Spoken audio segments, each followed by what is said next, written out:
Alrighty, we are live. We're not making a mess. We're not working. Get this harsh light out of here. Okay. Here's Jessica. Hi. Oh. Hey there, What the Forge. Hi, Ryan Hildell. Good to have you all here. So tonight we're going to be doing a live tong demonstration on making a pair of box jaw tongs. So hopefully this will be doing really well tonight. We'll see. Today has been a tough day for me. So yeah. Tough day in the forge. So hopefully I won't screw nothing up tonight. Hopefully my blessings are changing a little bit. My good fortune. So get an honorable mention there. So hey there, Curtis McPherson, R. Oliver. Good to see y'all. Hard Knocks Forge. Good to have you here. Big storm heading our way from Indiana. Well, hopefully it doesn't hit during the live stream. Yeah, hopefully it doesn't hit during the live stream. If it does, then, you know, we'll just have to pick up wherever we left off next week time frame. But I'll go ahead and put this out here for anybody that is taking and watching on the replay of this video. When they watch this replay, that we are going to be doing a live box jaw tong demo tonight.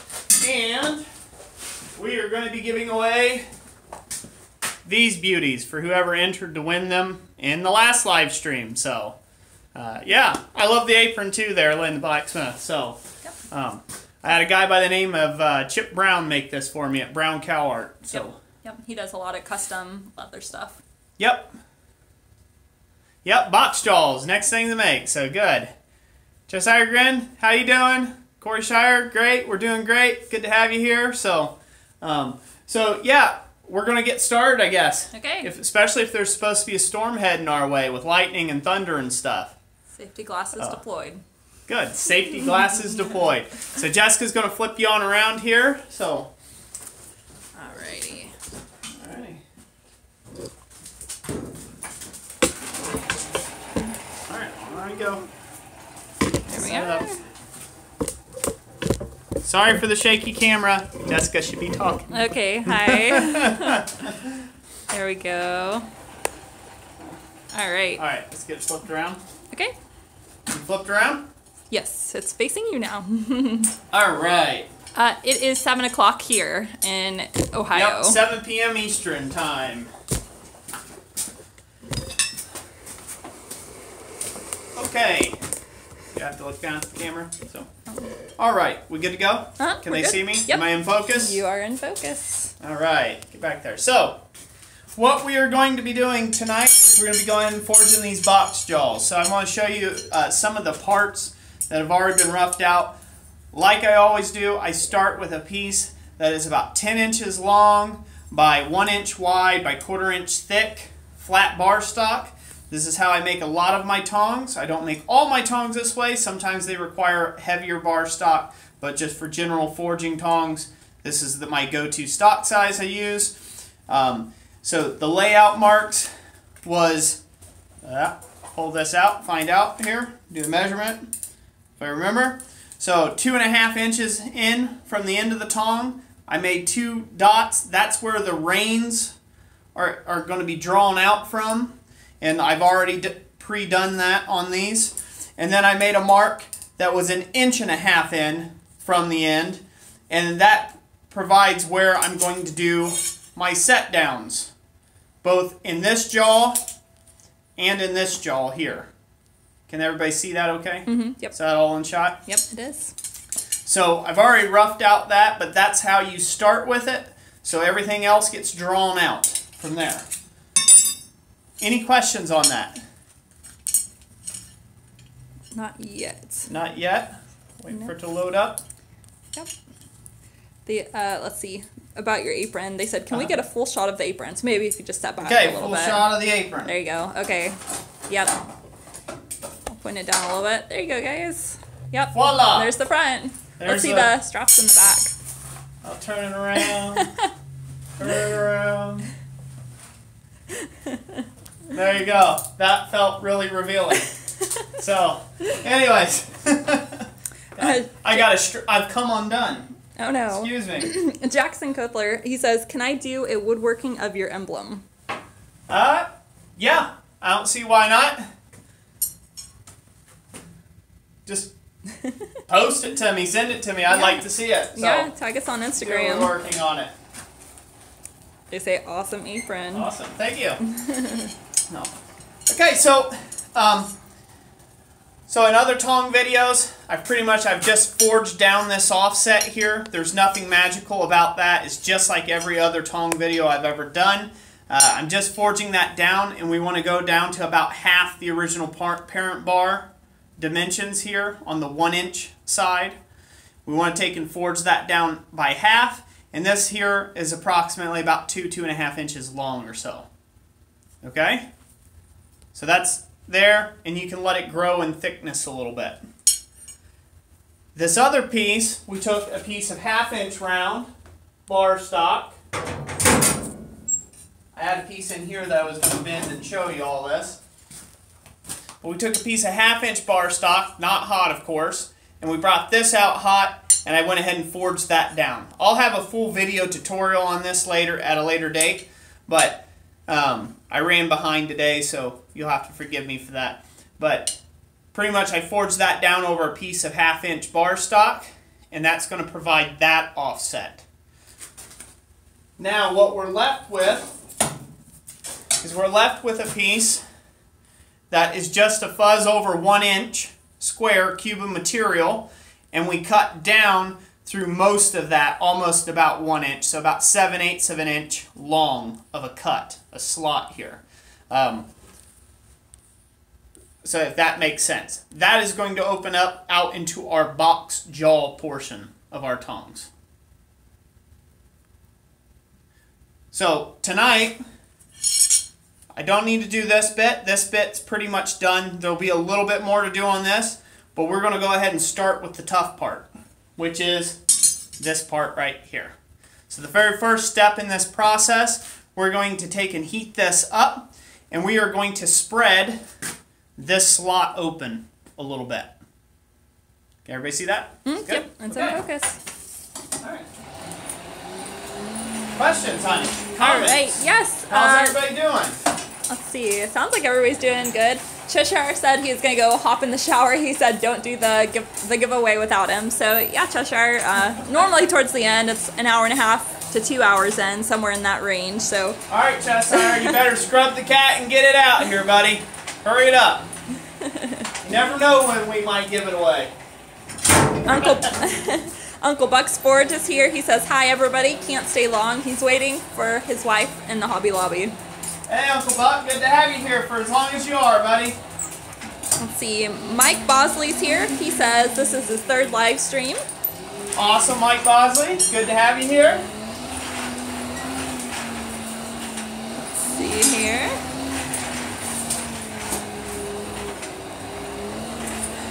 He says, good, I have the time to be clean.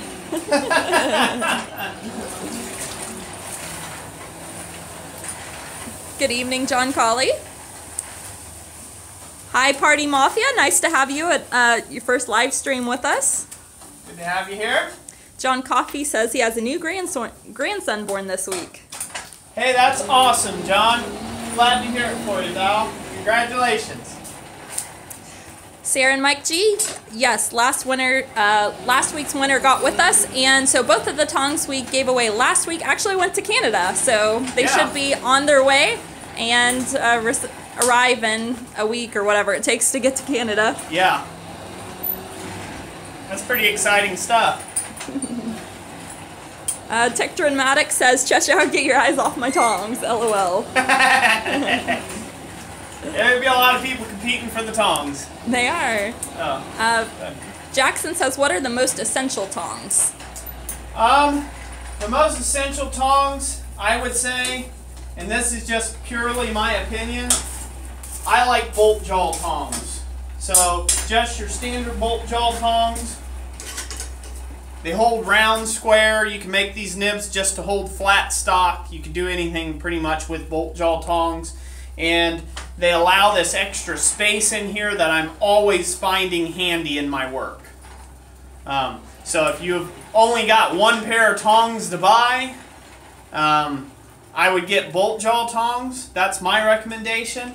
Now wolf jaw tongs, a lot of guys like those. But like I said, if you just had one styling of tong to get, I'd get bolt jaws because they just seem to be the handiest in my shop, personally.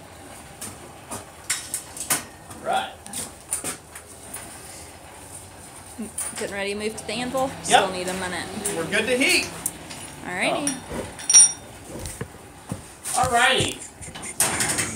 So the first step in this process, you're gonna move them way back a little bit so they can see what they're doing here. Okay. So here, actually. We're getting you guys adjusted. Here, we're gonna move you around. Work's on the way. Sorry, everybody. Be patient. Be patient. Moving it around.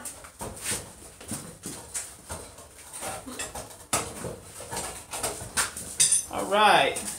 All right, here we go. So the first step, we're going to put our hot cut hardy into our hardy hole of our anvil. We're going to use that to help open up the split on these. And I'm going to do that by tapping on the tong handle itself and driving that split open. So you want a really nice good heat on this and just give it some really light taps. Then the next part, we'll go to the edge of the anvil and continue to open this up a little bit more.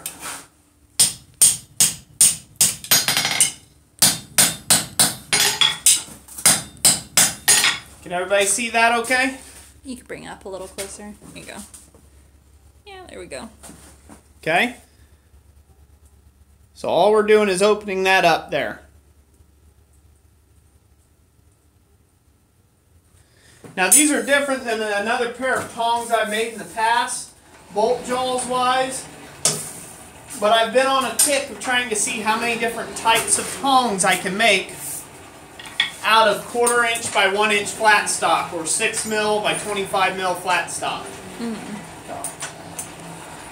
Questions? Yeah, let me read off some comments. Party Mafia says, this is great for a newbie like me to learn and able to have any questions answered that I might have. Thanks for sharing your knowledge with us. You're very welcome, and we are glad to have you here. So, since you're new to the live stream, I'll tell anybody that's just coming into this, especially anybody who wants to get off here too quickly. So, I talk a lot for any people who are new to the live stream. I enjoy teaching the process. I do not enjoy just making you a project and dancing like a monkey on the stage for you here. So I will teach you what I know, and that takes time. So if you like that kind of thing, you'll want to take and subscribe to the channel, and that's my style of videos. So I had a guy just after the last week's live stream that pretty much, you know, chastised me for talking too much, and then said he was gone at 1 minute and 16 seconds. And I kindly replied to him, well, good riddance, I won't miss you. So, I like to talk, I like to teach, and my heart is to help the beginners and the intermediate smiths out there. Questions? All right. Yes. Comments? Mickey Swift, he was saying that he's officially adopted his daughter. Awesome, Mickey! Yeah. Congratulations! There's a lot of congratulations on there for him. She's now 3, so he's had her since she was 4 months old. That is such a good thing to hear. I'm glad about that, Mickey. Thank God. Praise God for that. Oh. And if anybody don't know Mickey, he actually I've got a video coming out here in the next few weeks of my blacksmithing class I taught doing candlestick holders, and Mickey took the class, and I think Mickey was the only one who left with a completed candlestick holder with not doing much forging at all in his past. So I'm real proud of you on that one. Oh. Awesome. What else? Let's see. Yeah, Rambo Road said he's asking what the giveaway is for tonight. Okay, the giveaway tonight is pickup tongs. That's what I'm giving away. And these were spoken for, well, we did a secret saying at the end of the video, or the middle of the video, or it could be at the beginning of the video. We usually make it up as we go. and decide what the secret saying is going to be, and you have to comment in the comment section with the secret saying to be entered in the drawing for next week's live streams giveaway. Yep. And that's how that works out. So this giveaway, the voting for this one, you know, the getting your name in the hat is already closed on this one. Yep, sorry but guys. We will come up with something. Printer. Yep, we will come up with something for the box jaw tongs. Rainbow Road says, what type of music do you listen to? Let's see here. Everything. Everything, just about. I listen to Christian, like classical. I listen to classical music. I don't really listen to rap that much. Not really interested in it. Country. Rock, country. It doesn't have to be just Christian music. Bluegrass. I really enjoy bluegrass music. I know I'm one of them rare ones that do that, but I grew up with it, so. Let's see. To answer your question, Corey, all of our tongs to this point have been claimed, so we just have the one pair to give away this time. Yep, we just have the one pair to give away, but make sure you stick around for the live stream because we're going to have the box jaws to take and come up with a little secret password to say. Comment in the comment section below, so to get entered for those. All right, ready? Yep, I'm ready. Alrighty. Alright, so essentially we're going to come to the anvil, and we're going to go ahead and just try to spread this out just a little bit more. So we're just trying to use the anvil edges to pretty much do our dirty work for us. And get that spread out.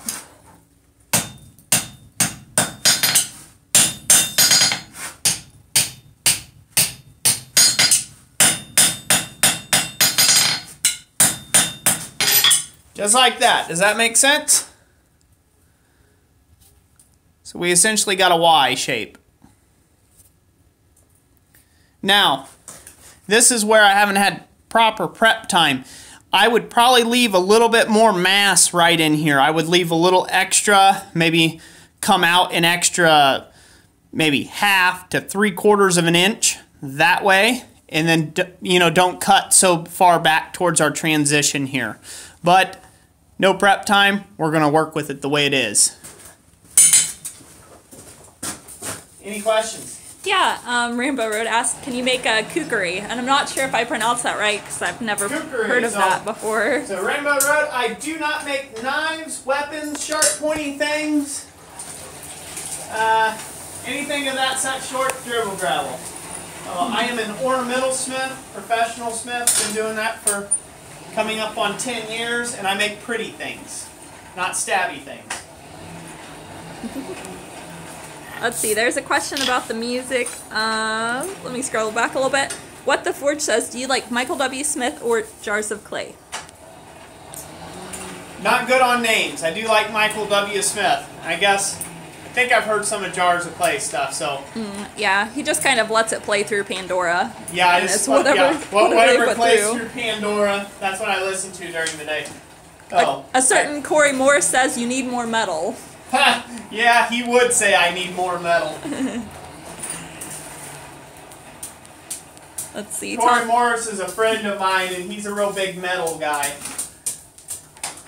I'm still trying to convince him to go to a country music concert with me or something like that. He hates country. So, the day he goes to a Garth Brooks concert is the day I'll go to a metal concert. Dan Boyle says, last week I had just tuned into your live stream and then lost power for about 2 hours. Hopefully I can watch for longer than 30 seconds tonight. Hey, that would be a good thing. Billy Strong says, Jessica, he's going to touch the orange one of these live streams.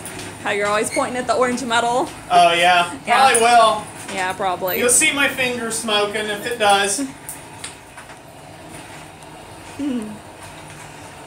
Let's see. Party Mafia, do you only use the coal forge? No, I have a gas forge and a coal forge, and I use both. If I had an induction forge, I'd use the heck out of that thing, too.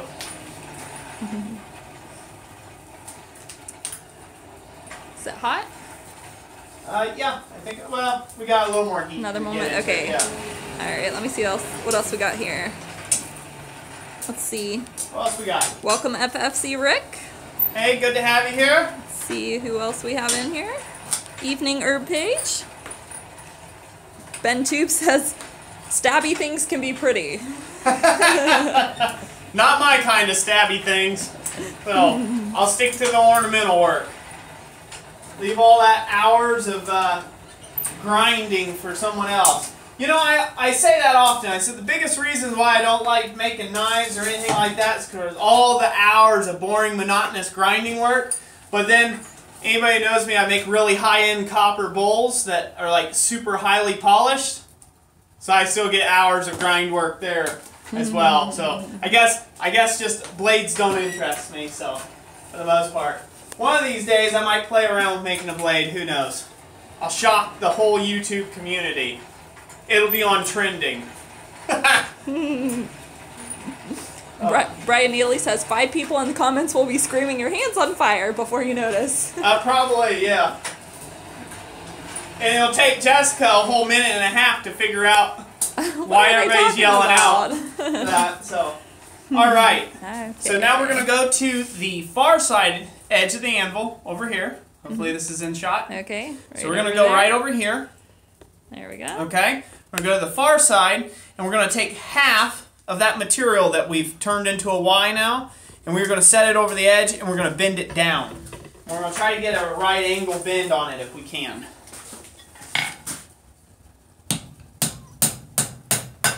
Just like that. So we're going to just take half of that material and bend it down. And for anybody who can't see this all that well, don't worry, I do plan on actually doing a for real in-depth video on this. So if you can't see it that well right now, I will be doing a video on this later this week, hopefully. Upcoming week, I should say. So I'm just keep dressing this up. You know, this is one of those things I'd like to point out. A lot of people think blacksmithing is all just sweat and big hammers and you know, big burly guys at the anvil swinging it with everything they got. And so much of blacksmithing is about finesse and knowing where to take and put your heats and put your hits. So now that's what we got going on there. Like I said, I'd like a little bit more material right in here. So I would probably leave that another ½ inch thick or so going that way.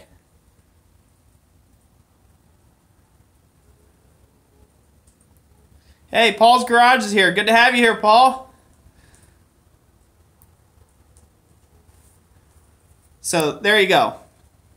Yeah, Ben Toombs is talking about, you know, a good smith won't have to do that much grinding, and he's 100% correct on that.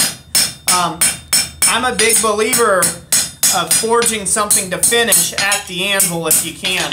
And this whole piece, as smooth as it looks, and as shiny as it looks, and this isn't a brag, guys, or maybe it is, you can see it as a brag. All these edges, there wasn't one sanded off smooth edge on here. None of this has been sanded.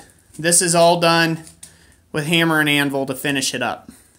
I drew out the reins under the power hammer, but it leaves a lot of chop marks in it, and so I have to take and finish planishing it up at the anvil. So all those smooth lines there that you see, that's all done at the anvil. So that's what you want to take and shoot for in your ironwork if you can. Party Mafia asked what the name of these tongs is. These are box jaw tongs. They are going to be these dudes right here. And the box jaw tongs are made to hold a very specific size stock and stop them from going left to right like that. Hope you can see these. So they stop it from wobbling, see? Mm-hmm. So hopefully you can see this clutched in there good. Mm-hmm. Can you see that okay? Yep, that's good. Okay. So what these are beneficial for is they stop this from when you hammer on something from these to be able to buck out or swing out on you. And I'll show that with a pair of just like regular flat jaw tongs. So these here are just a regular pair of just basic flat jaw tongs. And if I were to go right here and grip this, these are sized to fit the same thing, I can rotate that like that. And so it causes a piece of metal like this could jump out. If you didn't have a good enough bite on it, it could jump out of the tongs. Box jaw tongs, for those that don't know, hold that in so this way now there's no way that can bounce out. That can't jump out of the tongs. So it's a more secure way of holding flat material. Let's see here. Greg Brown says, Roy, can you make an axe head?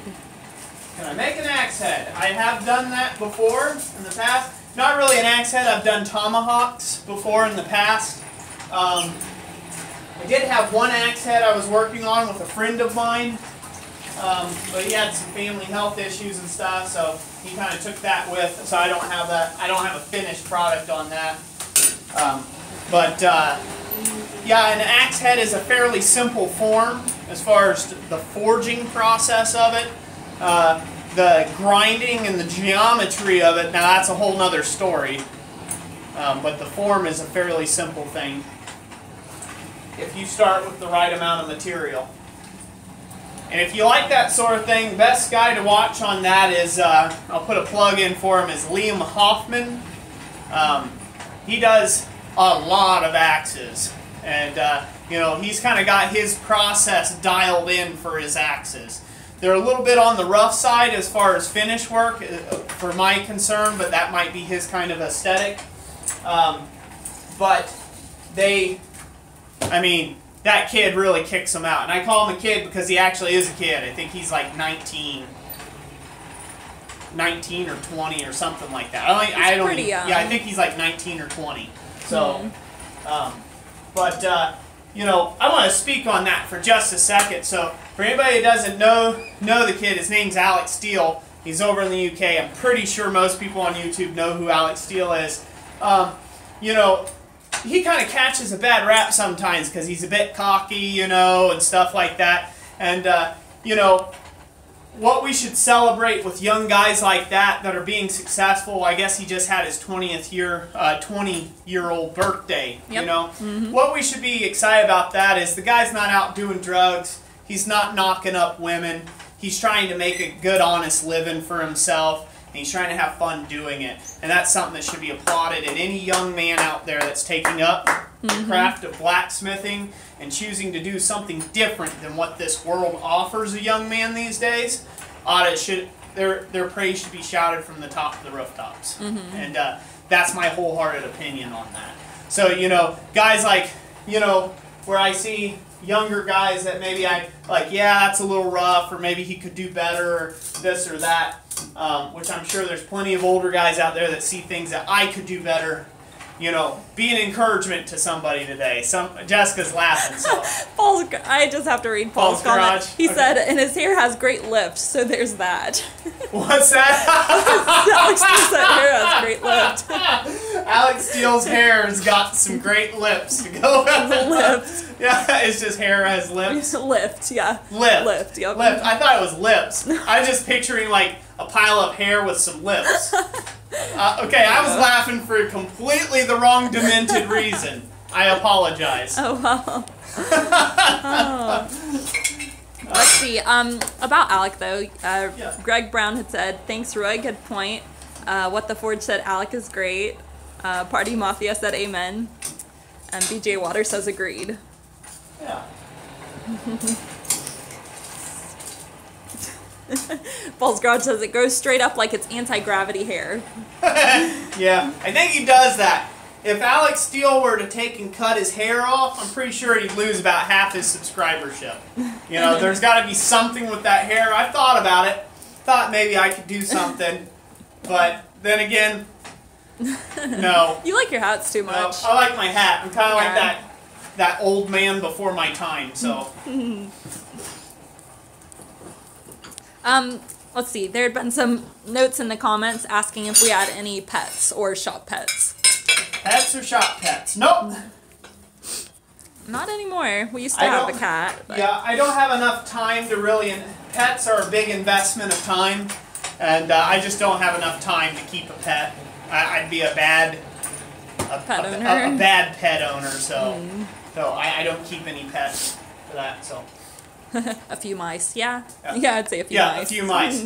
So now we're gonna go ahead and set down the boss area, like I've done in other videos, and clean that up. And then after that, we're gonna go over to the vise. We're gonna clamp, and we are going to twist this now. But we have to twist this in a certain direction, so this way, when our tongs go together, that the jaws line up together. But we'll go over that here in a moment. But I will go ahead and set down the boss area now. Good? Mm-hmm. Got it. All right.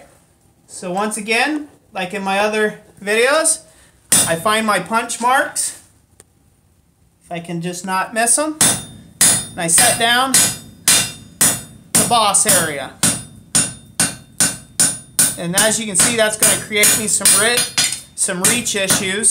So I can't clean it up like I've done in other videos. So I will have to go ahead and twist this at the vise now. Go ahead and twist that jaw down, and then I'll be able to dress that boss area. I'll be able to dress that boss area up. But all I did was aim for that center punch mark and then forge it down. So, and then we're going to squeeze this area there. Okay. All right, let me get this hot again. We're going to go to the vise and twist it. Okay. Questions about the apron again. Yes, go ahead. Roy said that was Chip Brown at Brown Cow Art. And if you're looking to get one, it's going to cost several $100s and could probably take anywhere from 6 months to a year to get it. So, because Chip is very busy. He does a lot of Renaissance shows and a lot of custom work. Yeah. The best time to get a hold of Chip is early in the year. Really early in the year.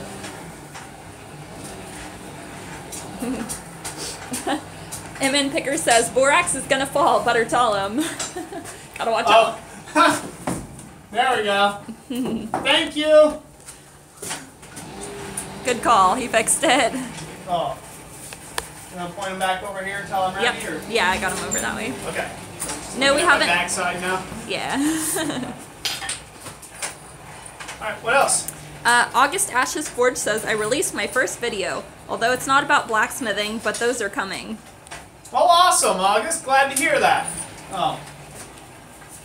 Wish you many blessings on that journey. Peter L. says, is there going to be a video on bronzing with flux? You mentioned this method earlier. Oh, of brazing with flux. Is it brazing or bronzing? Because I don't know about bronzing. I know about brazing. Yes, I plan on doing a video on brazing with flux. I've got a few. I've got quite a few. It might be after Christmas time, sometime before I get these out. But I've got a few videos that I want to do on some lock work, and those require a lot of brazing and fire brazing and stuff if you're doing it traditionally. And so I'm going to try to do that in the fire. I'm going to demonstrate some of those processes and kind of how to make a key and some other things. So, you know, some stuff that I'm good at that I don't really show too many people. They're going to be like very long, boring vids for people who have a short attention span. But for people who really dig that sort of thing, I think they'll be very informative and be able to help you create a project similar. So. John Wood says, ooh, lock work. Yeah, let me give you a, they want to know, somebody was asking about your post vise here real quick. Okay. If you could, they just bought one. So. Okay, I'll talk about that here in a second, right after I get this twisted. Okay, we'll get it twisted first. There we go. Get in here a little closer. Is this going to interfere, Roy, if I'm this close? No. Okay. So what we want to do here is we want to take and twist this to where the jaw lays over to the right.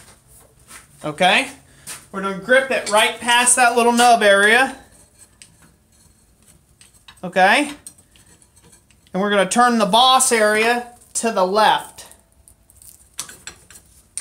Okay? And I hope that made sense. Like I said, there'll be a formal video on this. And I apologize if that didn't make enough sense. But I'm going to show you what I mean here in a second. So, if you can picture this jaw, what I've done in this vise, even though it's inverted, is I've twisted this jaw to the right. Okay? And that has to be done because this jaw is going to be flipped over on the right. And that's what lines up the jaws. Does that make sense? Mm-hmm. Everybody? So if you go to the left, you just have to put this on the left. Do you see? So it doesn't really matter, but you're going to have to anticipate that for whichever way you're going to put the tong half. Yep. Does that make sense? Yep, okay. They say yes. Cool. All right, so now that this twist has been made, we've got to hammer that twist out and dress up the boss area. And so we'll do that now. Okay. Where do I need to be at? Over the anvil. Okay. Going for a ride. There we go. Let's see. To answer a few of your questions, was it? All right, what we got? What the Forge? I think it was What the Forge. Somebody who said they had a video they'd like you to watch. What you should do is just drop your link in the comments of one of our videos, and we'll have to approve it, but we'll be able to go through there and see your link for it. Let's see. Oh, also, real quick note on that. You're not going to get approved for comments, and you're probably going to get flagged pretty quick for spam if you spam my comment section with, "Hey, I've got a video just like this. You guys should check it out."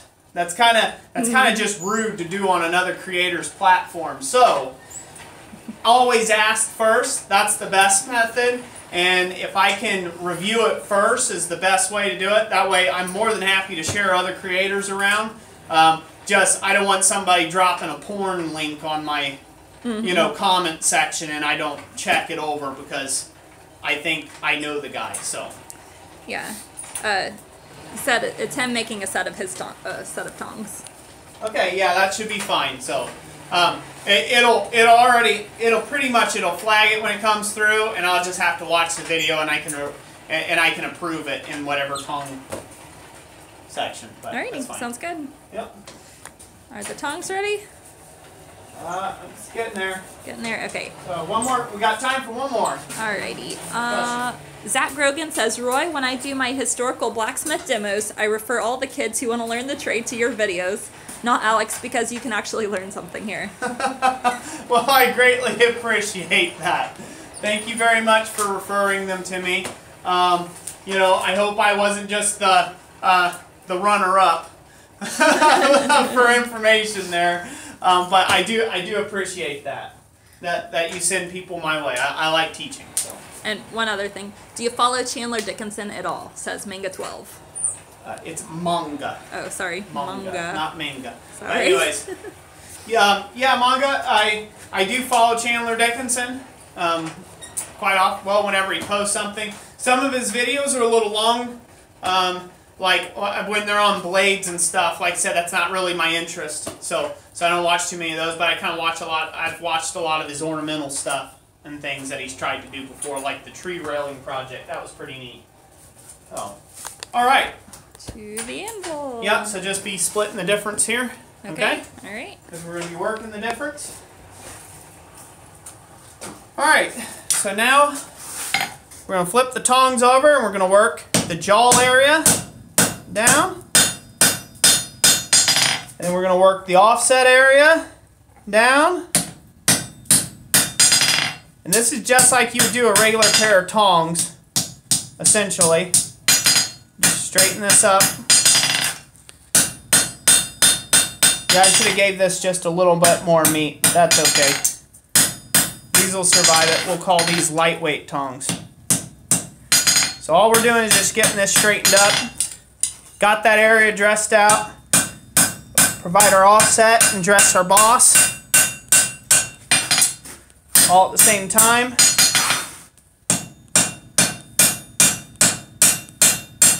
We don't have to do any sort of missed hammer blows there. Biggest trick to this is to try not to get in a rush. That's really hard to do. I'm so guilty of it all the time. Getting in a rush when I make these things. Dress that back down. That in there. There we go. Alright. So there we have it. You can see I kind of got in a little bit of rush there, and I kind of got some bite marks on the... Yeah, there you go. They're nothing but surface level, but it's a little dirtier than I'd like. But so we got that twisted in there. And now we'll go back to the vise a little bit, and we will bend these jawls up to hold our stock. Here's a question from Len Blacksmith. He says, Roy, by rounding the boss, does that make the tongs work better? In certain style tongs, yes. In my style tongs, no. It's purely aesthetic. It has no functionality whatsoever. So, let me see here. Let's see if I can find a good pair of tongs. So these are kind of made in the traditional way, and these actually had welded on reins that I did. And as you can see in here, hopefully, can they see that? Yep, okay. that's in focus. As you can see where this jaw is offsetted here to make room for the boss area, it helps that that boss area is round. So if that was square, it would hang up. But in my style tongs I normally make, they are always off to one side of each other, and then I just tweak the jaws over. So that roundness does not matter. It's purely aesthetic in the type of tongs I make. So yes and no. Gotcha. I hope that was informational enough. And I'm apologizing if it was. Sounds good. Odessa Woodworking, welcome. JG Clark 45 says, did you finish the copper split cross? No, I did not. I still have the big chunk of material ready to go. I have to get some new bandsaw blades in to cut and open that up. But when I get to working on that, I'm going to do a video on it too, so you guys will be looking for that in the next week or so. Alright. Hopefully before Thanksgiving, because I think that's the deadline. Yeah, somewhere around there. Yeah. Roy's been working really hard, so. Yeah, I've been really busy. So. But I can show you all real quick, if you guys want to see one of the things I was struggling with today. Yeah. Yeah. Well, ask them. Okay. I know Jessica wants to see it, but... Show everybody. Yeah, while we're waiting, BJ Waters says, how's the hand? Did you get the glove yet? I looked at them. Roy hasn't looked at the gloves yet. Yeah, I haven't got a chance to look at the gloves yet. The hand's looking pretty, well... Better. It's looking better. I raked both the scabs off in a glove one day. Well, actually, it was one at a time. I raked off one scab, and then, like, a day or two later, I raked off another scab. So it's still healing. Yes, everybody wants to see your project. Okay. So, that's what I was working on today. Getting finished up. Putting all these guys. This is for a client of mine. And it's going to be a copper rose. And, yeah. I could talk for an hour about all the things that went wrong, but essentially I spent 4 hours on something that should only took an hour to get done. Not the whole thing, just one part of the process. It took me 4 hours to get to this point, but that's what I was working on. I don't know if that's all in frame. Yep, You can see it real good, so. It's in frame. Cool. Yeah. Let's see. They say it's beautiful, looks awesome, neat, sweet, cool. So yeah, Cool. it does look good. Anybody who's interested in the copper rose, we have a whole series on that. So just on making one, look at our videos. All right, going back to the vise. Yeah, I'm going to. See if I can't get these vices, vice jaws closed down tighter. Doesn't want to close down. It's got some crud in it or something. Doesn't want to close down all the way. Let's see here. I'm trying to go back. I know I missed a few comments. Guys and gals. Okay. Let's see. MN Picker, could you forge a troll cross pendant video sometimes? I can't find many videos on it. Yes, I could do that.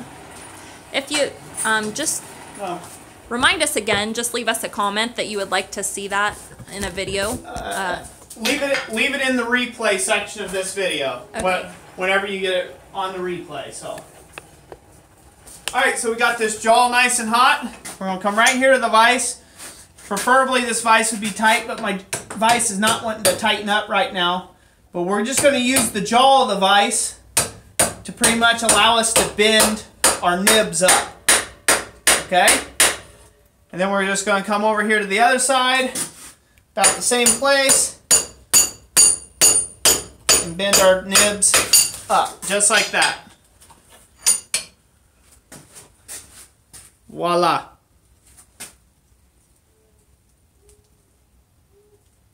Can you guys see that all good?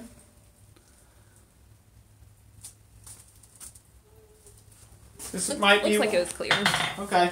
This might be one of the ugliest pairs of these type tongs I've made in a long time. But that's what happens. So now at a red heat, can they see okay? Yep, we're good. Now at a red heat, this is almost a black heat really. I'm just going to square up these a little bit. They have a tendency to want to bow forward or backwards on you, so you just have to square them at the anvil's edge. Just like so. And then Vickers does a lot better than the ones they made. Alright, there we go. Yeah, So as you can see, I got those all squared up there. There's that. There's that. Like I said, these are the ugliest, you know, tongs I've made in a while. But hey, they'll work.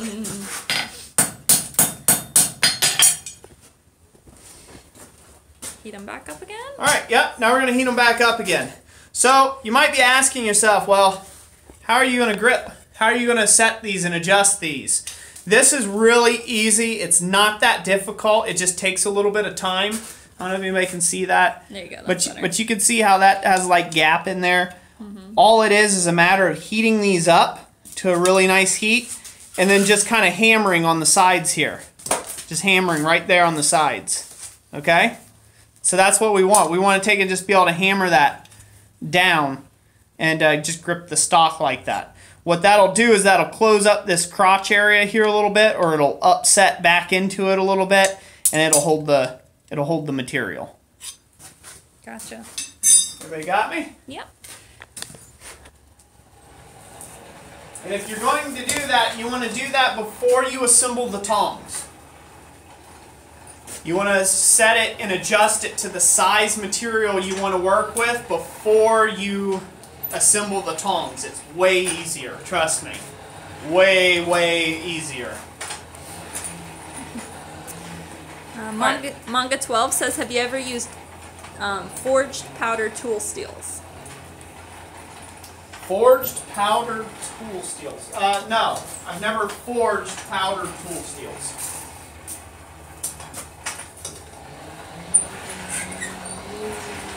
Let's see here. Party Mafia, is the post vise what you suggest that a beginner should get? Post vise. You can get by with just about any vise off the shelf, depending on what type of work you're going for. Post vise have really went down in price over the years, so I would get a post vise. If you can get a post vise and you have room for one, I just go straight to a post vise, as long as it's in good condition. Other than that, a good stout machinist vise will get you by. I did that for about 3 years before I had a post vise. Zach Grogan asked if there's any companies that make new post vise. There is one, I believe, that makes a new post vise. I think I've seen them on Blacksmith's Depot, and they're expensive. I mean, you're paying like nearly $1,200 for a post vise. Oh, and it's kind of more of a fabricated dealie, and it's not really a forged post vise. So, I don't know if that, well, for me, I would never justify a post vise to have a $1,200 cost point. Especially when you can find them at junk shops and repurpose them and readdress them up and stuff. I mean, hell, I bought one for $5 one time at a flea market. So, I mean, you know, that's not always the case. That was a unicorn moment, but that's my plans on that. Anything else? Yeah, Jason Austin says, I think that new Kenka post vices are about $345. Okay. There you go. Craigslist, yeah, Champ Ironworks. You can find them on Craigslist too. Billy Strong says, what are the advantages of a post vise? I think Kenka, though, that one's foreign, though. You have to have that shipped to the soil, so that the U.S. soil, if you live in the U.S., it may not be so cheap. Yeah. After that, but what did he say about the question was the advantage of using a post vise. The advantage of using a post vise is that it transfers the hammer energy or the hit energy to the ground. So it has all this mass under your hammer blows for bending or shaping things over the vise jaws. Unlike a bench top vise, there's nothing that supports underneath the jaw, and it's all your hammer blows or anything that you do to hammer on the vise itself is all taken back in the housing of the vise. So it's just a transfer of energy. As far as gripping wise, I would say a machinist vise grips better. You know, just your standard like machinist vise grips better than what a post vise does. But that's not really what a post vise was designed for. It wasn't meant to be this highly accurate thing. It was meant to just clamp steel that needed to be forged on or bent like you saw me do with these tongs. Zach Grogan says, I have a habit of reshaping my tongs for other projects instead of making new ones. Is this a good or bad habit? I would say it's a good skill to learn. I would say it's a bad habit to be doing. Because eventually you're going to create failure points in the jaws of the tongs after so many reshapings. And then you're going to be forced to having to make new tongs.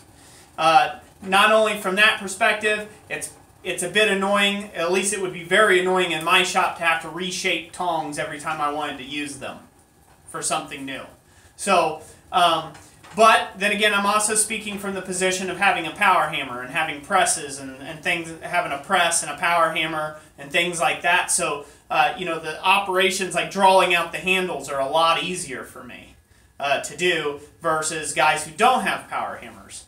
And so for that, when that's being said, it might be more efficient for you to just go ahead and tweak an old pair of tongs or a pair of tongs you use all the time and just kind of keep adjusting them. And when it fails, you know, you throw it in the scrap pile and you make a new set. That might be more economical for you. As far as my shop, I would recommend a good habit is just, you know, if you need a pair of tongs, make a pair of tongs.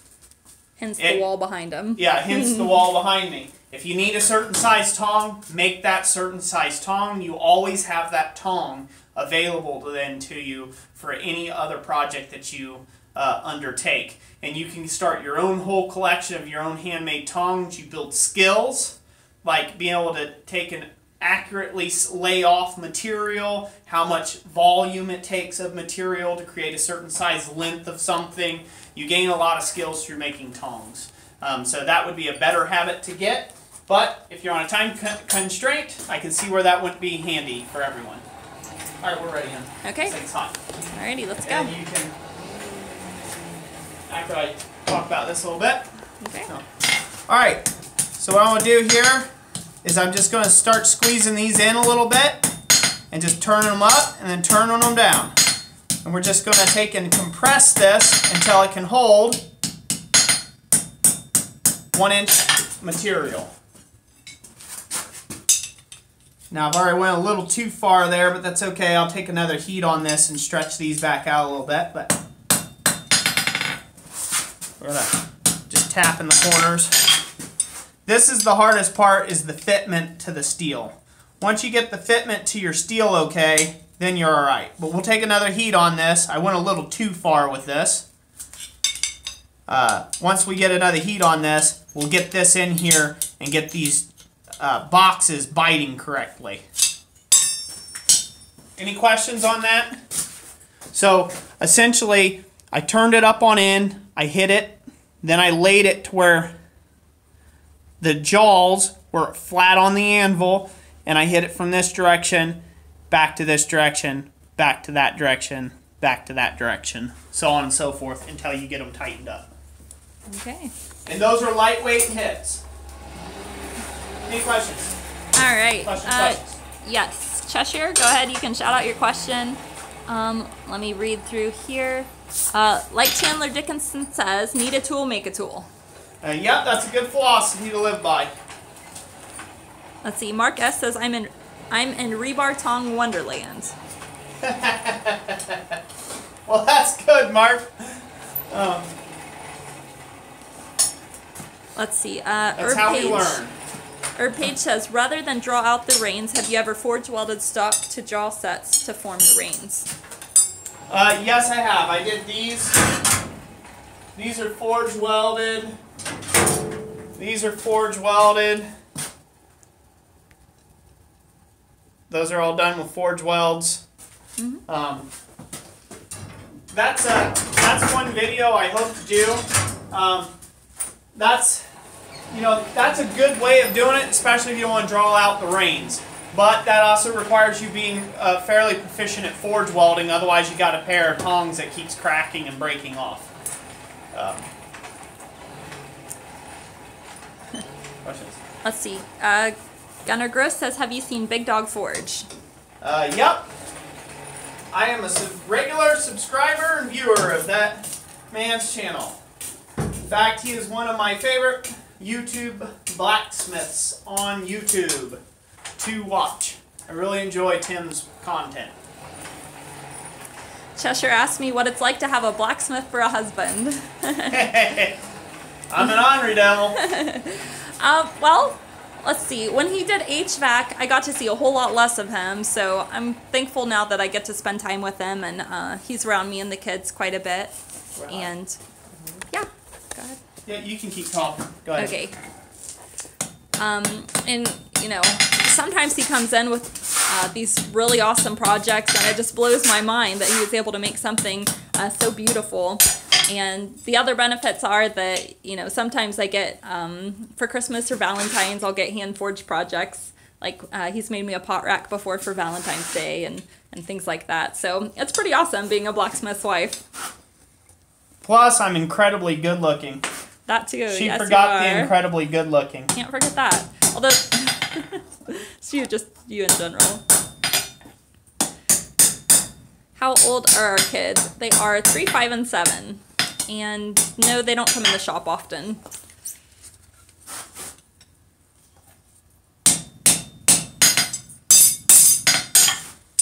There we go.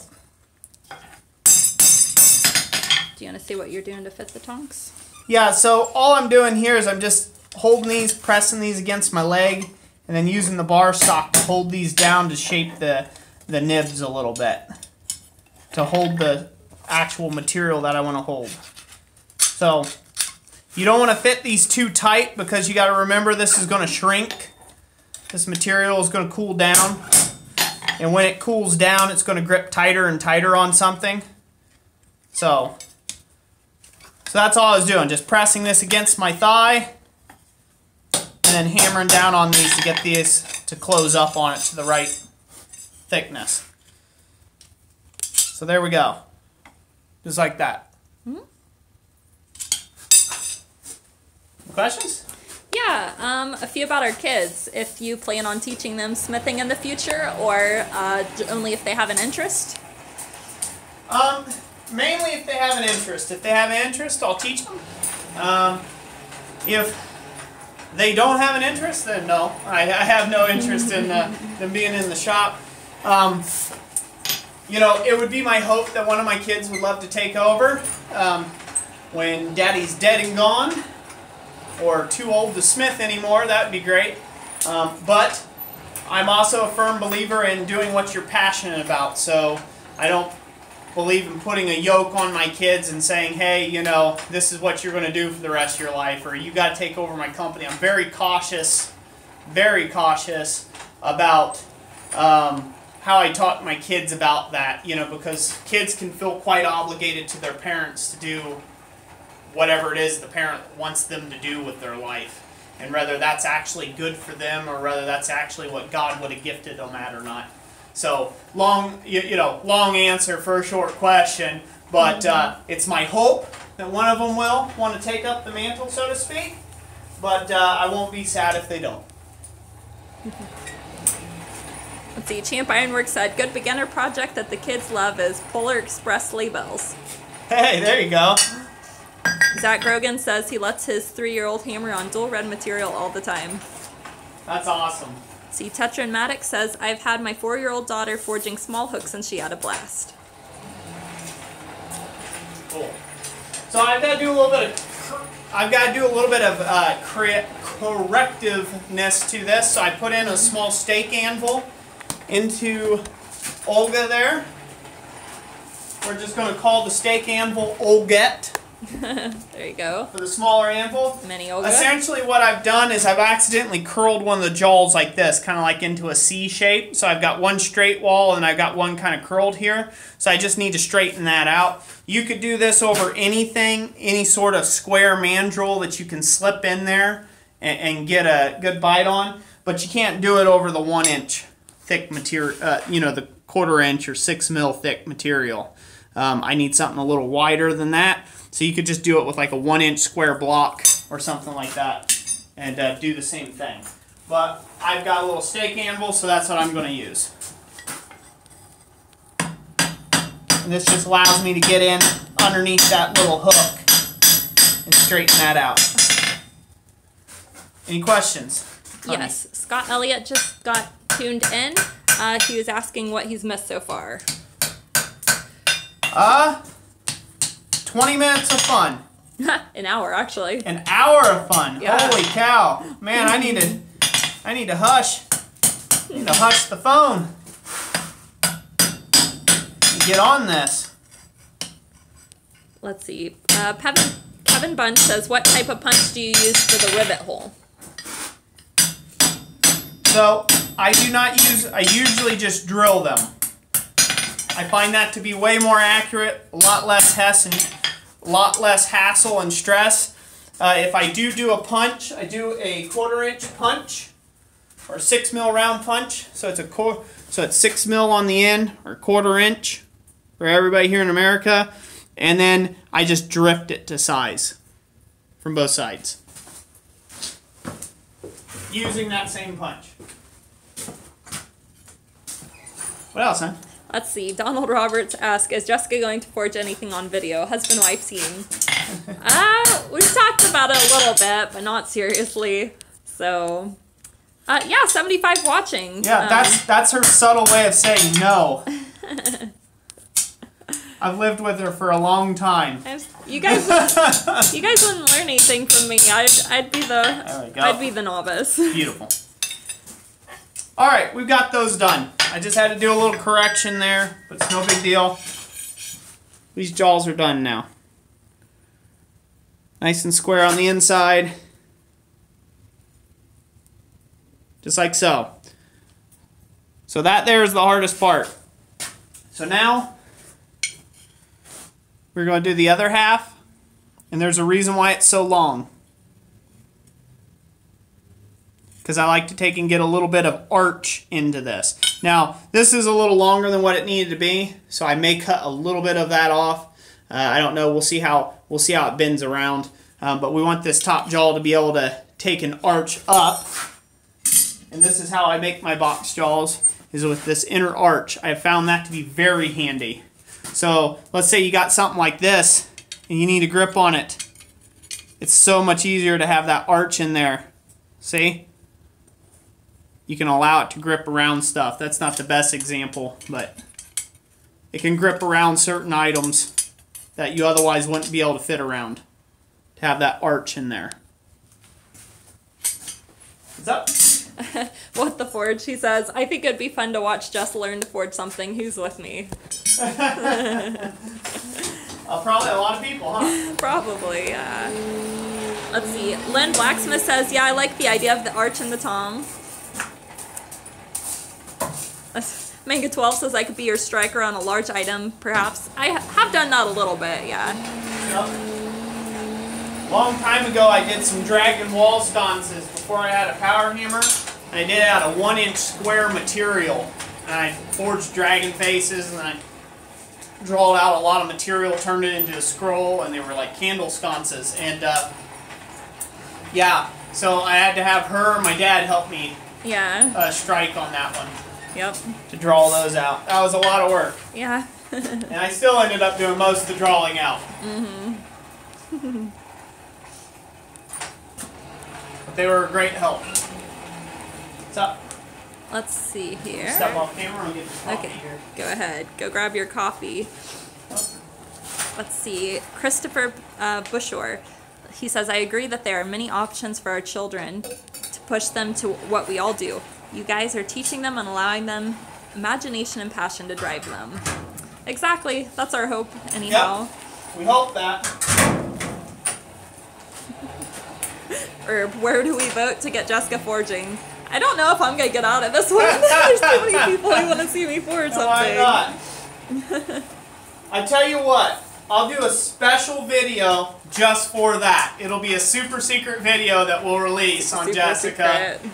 And I'll do like a secret live stream and everybody can vote on it. There we go. That way. She won't even know. How's that sound? And we can all take votes there. Lynn Blacksmith says I could do a forge a split cross. Yeah, that could be something. All right, I'm ready. Ready the for now? Heat's good. Yeah. Anvil. All right. All right. So we got most of our heat concentrated out on the end, and we're going to go to the far side of the anvil, and we're going to bend that down. Okay. We need to bend that down away from the boss area. Okay. And then we're going to bend the rest of it down at a 45, and then we're going to bend it around. Same way that we made the bolt jaw tongs. So I'm going to show that here in practicality. Okay? So I want to take and bend that down.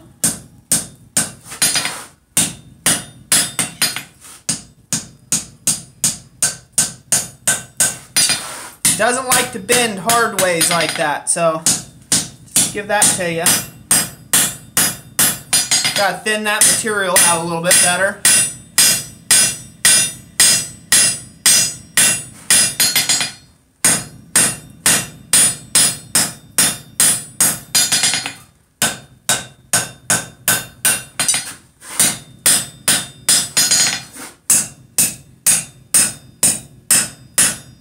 A few missed hits there, but that's okay.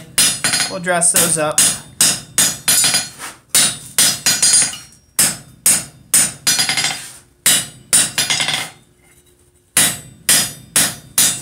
There. So now we're not at a forging heat any longer. We're just kind of just finishing heat. This is where you make the shine happen. Essentially, we just bent that at a 45-degree angle. Everybody catch that? Mm-hmm. We got it. Corey Shire said, Roy, how many different sizes of box jaw tongs would one need?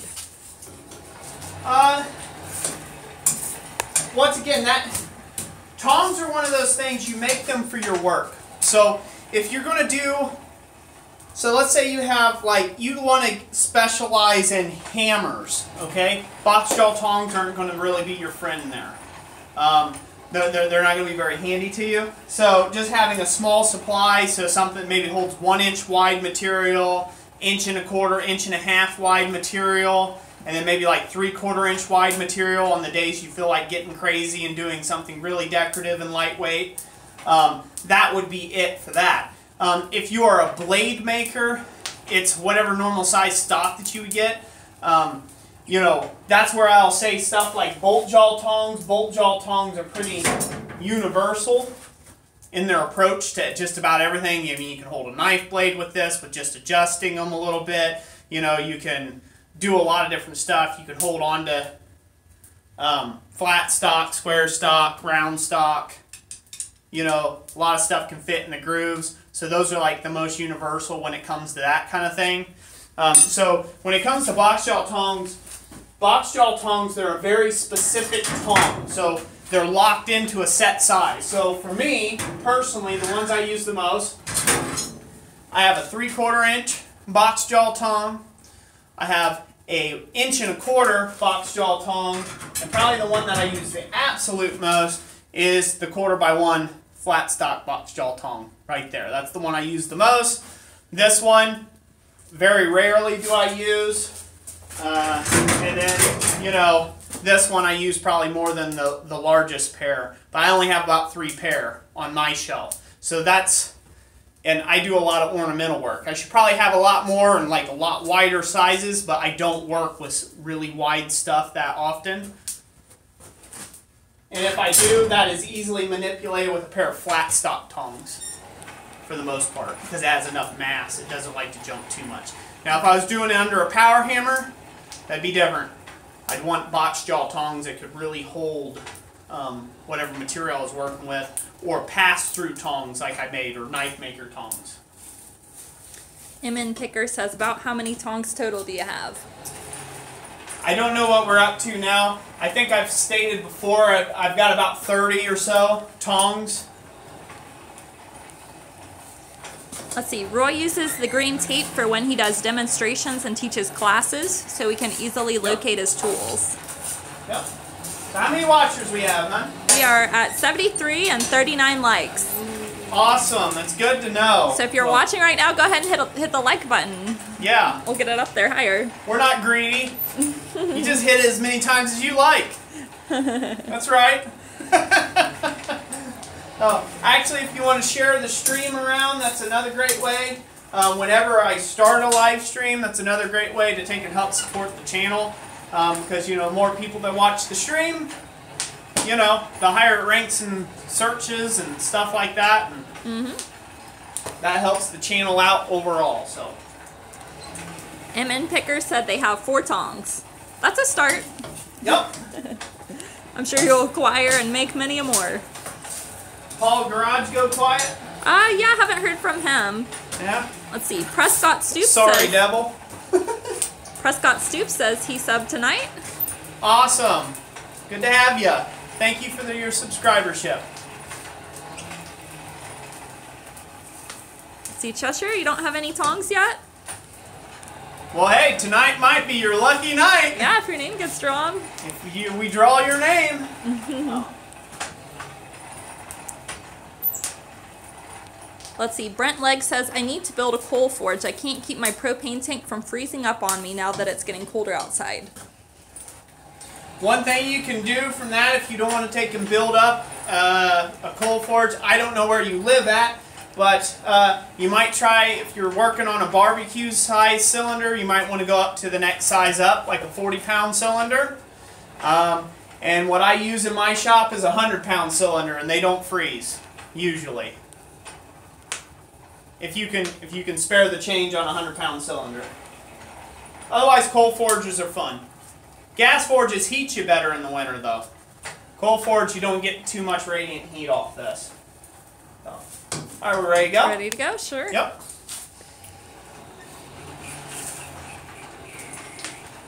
Okay.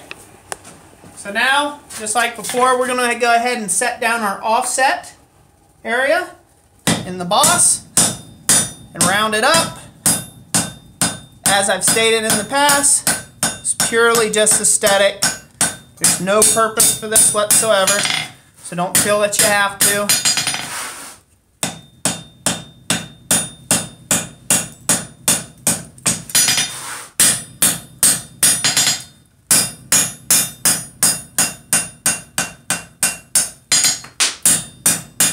Okay.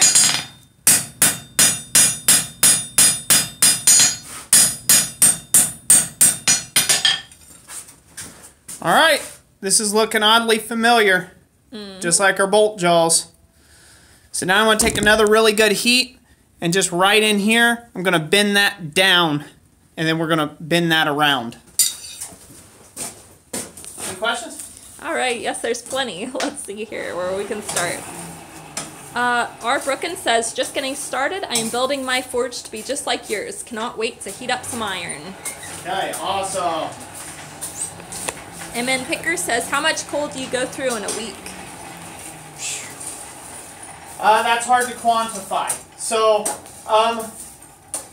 I can go through about 50 pounds in a day of coal, green coal. I could go through about 50 pounds in a day, so whatever that is, times 7. Jessica, math, go! What, times 7? 50. Jessica, math, go! I know. It's less than 500. She's slow to it, it's okay. I am. My brain doesn't work when I'm live streaming. Yeah. I think it's 350. Yep, there we go. Yeah. 350, thanks guys. Yes, I could go up to that much. I do not actually burn that much coal, I can tell you that much. So, you know, 50 pounds in a day would be a very big day of forging. I mean, that's a lot, and I do mean a lot of steel being moved through the fire. Usually I don't do that much in a day. My days are usually split up with maybe 20 or 30% forging and probably, I would say, a good 70% finish work.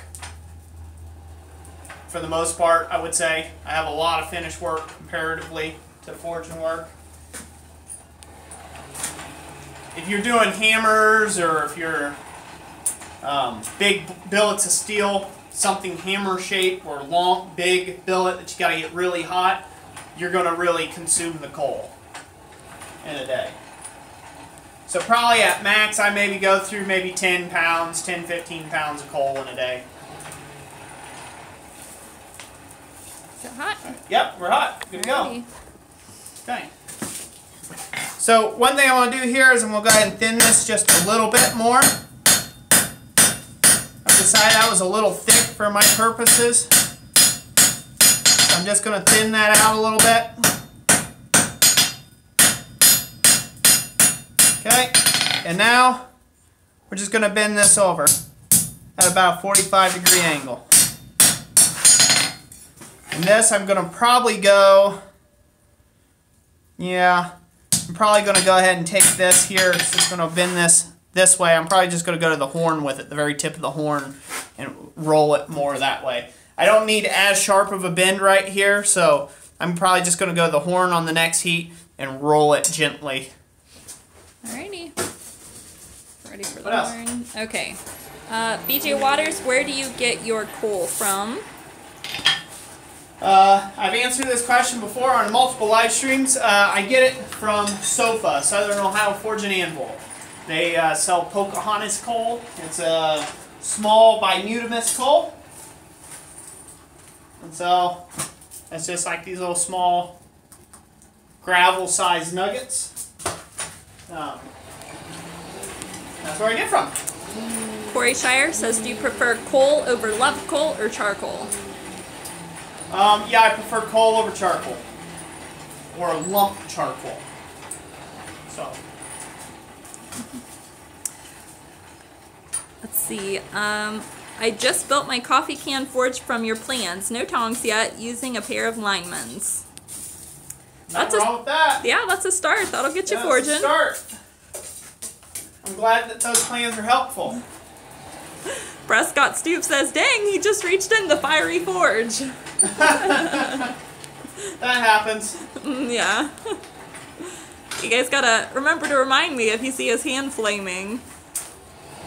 Yeah, for anybody who's new, doesn't know, so I have had a problem for quite a while now, and I won't get into the big sob story. I've been there before.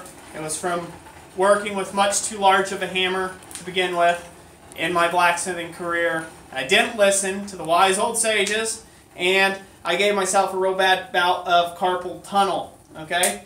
And so my hands, I don't have heat, hot, and cold sensitivity in these digits here. So, you know, you can see me put my hand right here, and I just don't feel it. Oh, I just don't feel it. I got pressure sensitivity, but no hot, cold sensitivity. So, in fact, at my class, there's a gal by the name of Linnea, a friend of mine's wife, and she's also a blacksmith. She took and she showed me some things I could do that a physical therapist showed her. So I'm going to be trying to practice those, and hopefully that'll help alleviate some of that.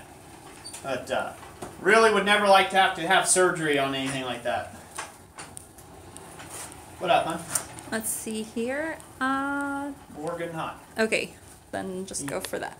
Yep. Yeah. And you got to keep up with the comments here. All right, I'm All right, doing right my here. best. Right by the Back up. horn. I'm Gotcha. gonna do it right here. Okay. Back See, up. okay? I don't need the Don't need me camera in right your. above it. So. Okay. All right, so you know. All right, so we're just going to the horn here. Thin that straight out. And then I'm just going to try to take and put a little arch in this and bend it the opposite direction.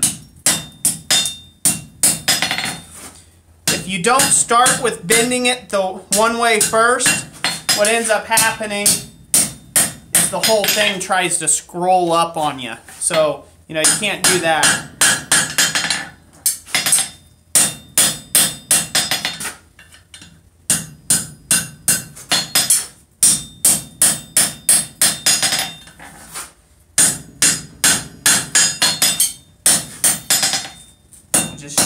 Straighten that up. And just like that. So we're just putting an arch in there. Hopefully everybody can see that. Is that okay? So now we should be able to put our two halves together. Oh. And this should be what we've come up with now. And with this arch in there, that's going to help if you got an awkward piece. And trust me, I've had awkward pieces in the past. So now you can see how that's kind of overshooting that. So I need to put a little more arc back here and tighten that arc up a bit more. So that way those jaws line up a little bit better.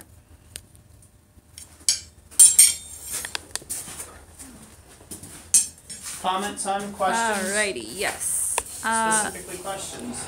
Yep. Let's see.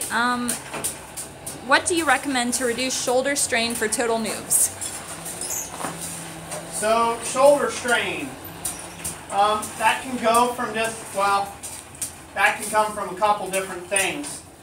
Shoulder strain can come from a couple different avenues, and I might just do a live stream on this at some point. That would be a good thing, just to do a good overall where everybody can go take their phones or their computers out to their anvils and stand and follow along, right? Roy's things. So shoulder strain can come from a couple different things. It can come from gripping your hammer too tight, but most of the time you'll feel that in your hands. You'll feel that in your hands. You know, thumbs will sting, things like that. It's just gripping the hammer too tight, having a death grip on it. Okay, so loosening up the hammer grip can help. Most shoulder strain comes from swinging with your elbow out. So your elbow should always be locked in at your side to your body. Okay, and so the hammer blow should reach up and come down. Reach up and come down. Can they see that? Mm-hmm. Yep. Up and come down. Up and come down. Okay, so a lot of people you'll see, in an attempt to throw extra effort in it, they'll let this elbow come out, and essentially you're just working that shoulder. You're lifting that shoulder, and you'll get cramps up here in your shoulders, and you'll feel that. That's not because you're weak. It's not because you need to go hit the gym for a couple more hours. You're actually doing damage to yourself. So tuck in your elbow and stand up straight and lift and hammer. Lift and hammer. Lift and hammer. He says that's what I thought. Just wanted to confirm from a voice of experience. Yeah. One of the other things that can give you shoulder strain or neck strain is I've seen aprons that try to drag down on your shoulders. Like if you got a real heavy apron like this has crossovers in the back. And those crossovers are meant to take up the slack on the shoulders, so this way the apron doesn't pull down on your shoulders, so you're not constantly, fighting to keep your apron up inadvertently. And that could be another cause of shoulder strain. Is stretching before working in the shop helpful? Yes, it is. Stretching before any activity is helpful. Let's see here. Cheshire Grin says, I plan on making a sword out of an old file and have a hilt. I have a hilt to put on it. Sounds pretty cool. Sounds like a neat project. Let's see here. That sounds like a long project. The Real Big Sweet says, again, where are you getting your rose blanks from? Jessica, rose blanks on this one. Yeah.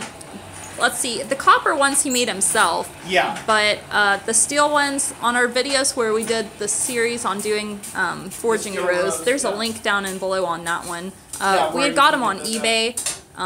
You kind of got to watch which seller you get them from, because sometimes you get the thin ones and those don't work as well. Yeah, be sure to check the gauge on them. You want whatever thickest gauge is possible for those. Yep. All right, I'm going to go over the horn. Go ahead. Over to the horn. Okay, so for this, can they see? Yep. Can they see me over here? Yep. Okay. Rotate it. So all I'm doing is bending that out a little bit more so I can hopefully put a little more bend in here. I'm going to just set this up to try to put that bend a little tighter. So like I said, this is probably one of the uglier pairs of bolt jaws I've made in a while, but that's okay. Or not bolt jaws. See, even I'm getting confused. Not bolt jaws. So we're just trying to take and tighten up that inner radius.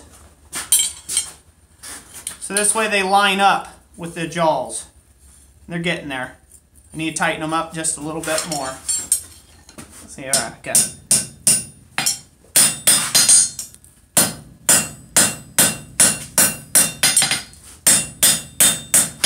A little more radius than I would have liked, but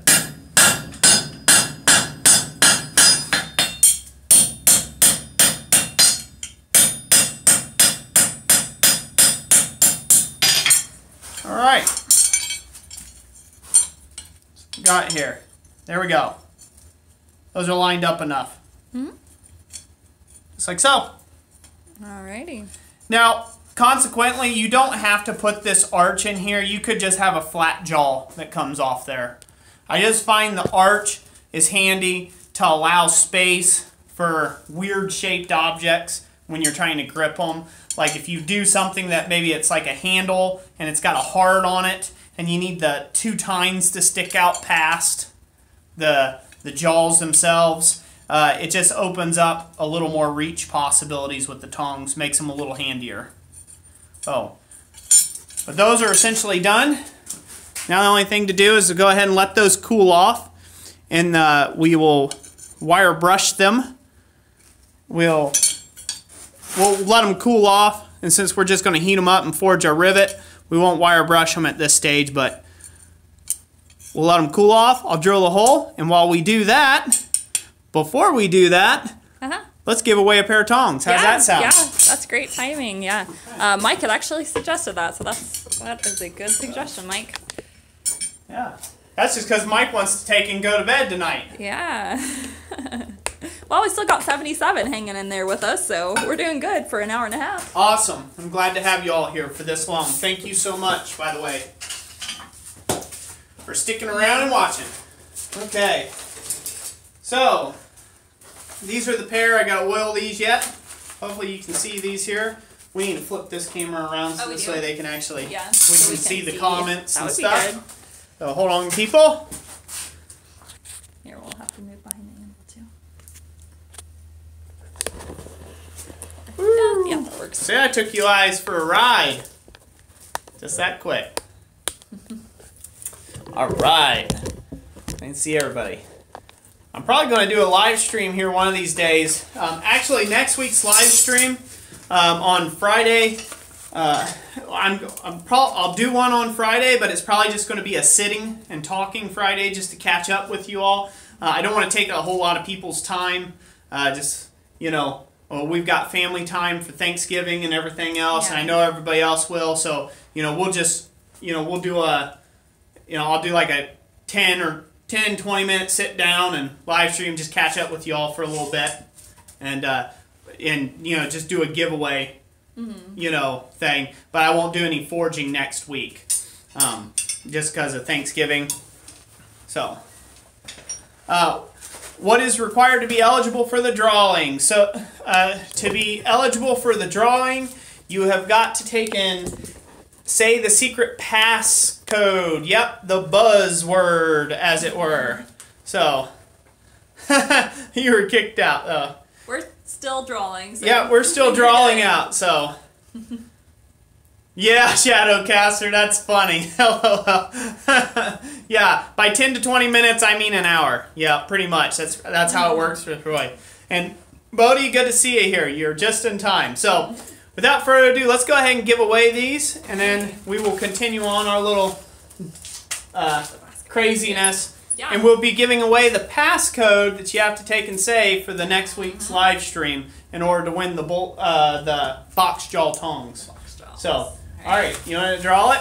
I can feel my hands this week, guys. Okay, let's see. Techron-matic. Let me see if I can get it. Ah, there we go. Yep. Techron-matic is the winner of the pickup tongs. I think they're on the live stream tonight, so I hope they were. So congratulations. Let's see here. Yeah, Brent Legg. Yeah, just stick around for the. We'll let you know the secret passcode for next week. So, hey Tim, good to have you here. Scott Elliott, you are correct. She's way too hot for me. Thank you for the compliment. Oh. Tim, good to have you here, sir. Yeah, Techron-matic. You, sir, are the winner. Congratulations. So the way this works, you got 48 hours to contact us. Yep, it can be Facebook, Instagram, on YouTube, you can send us a message if you go to the About Us tab and then just click message. So that'll work also. Yep. Yep, and that's how that works. So that's all you have to do to find a way of sending us a message. You can also go to, I believe blacksmithpdfs.com. Yep. And in the upper right-hand corner, it'll say contact us, and there will be the information on how to get with us there. Yep. Ah, Mike, that's a good one. Catchphrase for next week. Think outside the box, tongs. Haha. We might do that one. You guys keep putting those up there, what we think, so. Thank you, Tim. I appreciate that, sir. That means a lot to me, coming from a man of your experience. It really does. I appreciate that. But, so, I'm going to let Jessica talk to you. Scheduled. Are they cold yet? That wasn't very long. Well, it's not very long, but it's going to be long enough. I'm going to cool them off and drill them. Okay, so, yep. I'm going to let Jessica talk to you while I drill these tongs real quick. And we'll set our rivet and finish them up. And then we'll figure out what we are doing for the passcode. So be thinking up some good comments for that. And what coffee am I drinking? I don't know. It's whatever the cheapest brand I can buy at the store is. I think it's Beaumont. Yeah. It's really nasty coffee. He likes to put cocoa in it, cocoa powder, so it's more of like a cocoa coffee. I'm kind of a coffee sissy. Yep. All right, let's see. Hopefully I've been pretty good about keeping up with you guys' comments. Let's see. Now's a good time, I guess, to mention our Instagram if you haven't been by there yet.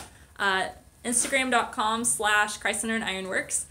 Roy's been doing some really cool videos there lately, like just little snippet things, but yeah, make sure you go check those out if you get a chance. Yes, cocoa does make everything better. We have, like, I'm not even a big coffee drinker, but I've been drinking some of Roy's cocoa coffee, and it's swayed me. So, let's see. It's going to be loud for a second. Okay, go ahead. It's not that loud. Cocoa and bacon. I haven't tried that combination, but it sounds like it could be good.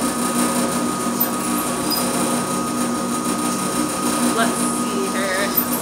I know last week, the Instagram, it's instagram.com/ChristCenteredIronworks. Just our channel name.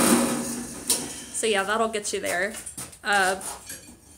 Yeah, like I said, he's been doing some little snippet videos over on Instagram, and we had been doing photographs too, but it seems like the videos are a little more popular. Saltiness of bacon goes well with milk chocolate. Yeah, I guess I could see that. They did bacon maple stuff a while ago. I never tried that either, though. Black Rifle Coffee Company makes really good coffee. Where do you pick that up at? Coffee with Roy? Yeah, he drinks coffee all day long, so keeps him warm in the shop. Oh, you make me addicted. I'm not that addicted. Okay, like twice a day? I don't know. Maybe that counts. Cook s'mores on the forge. Yeah, could be possible.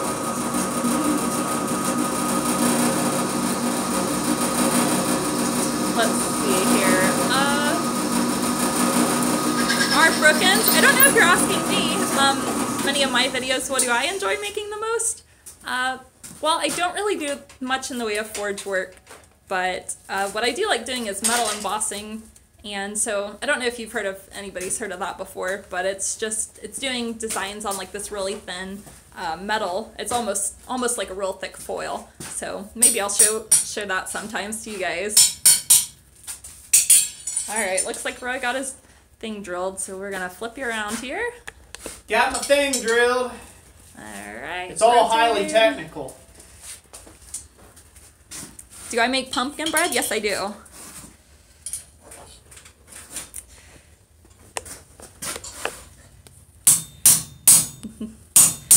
Black Rifle Coffee is an online provider. Okay, we'll have to remember to look that up.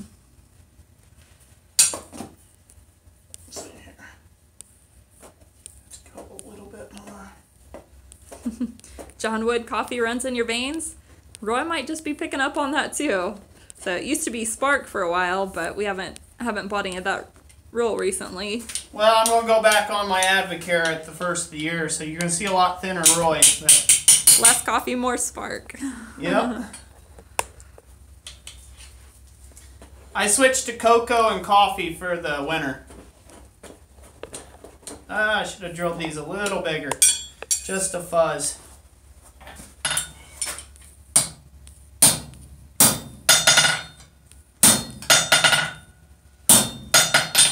Things are tight. Yeah. Always wants to give you problems when you're on a live stream. Alright, so here's where I get to teach important things.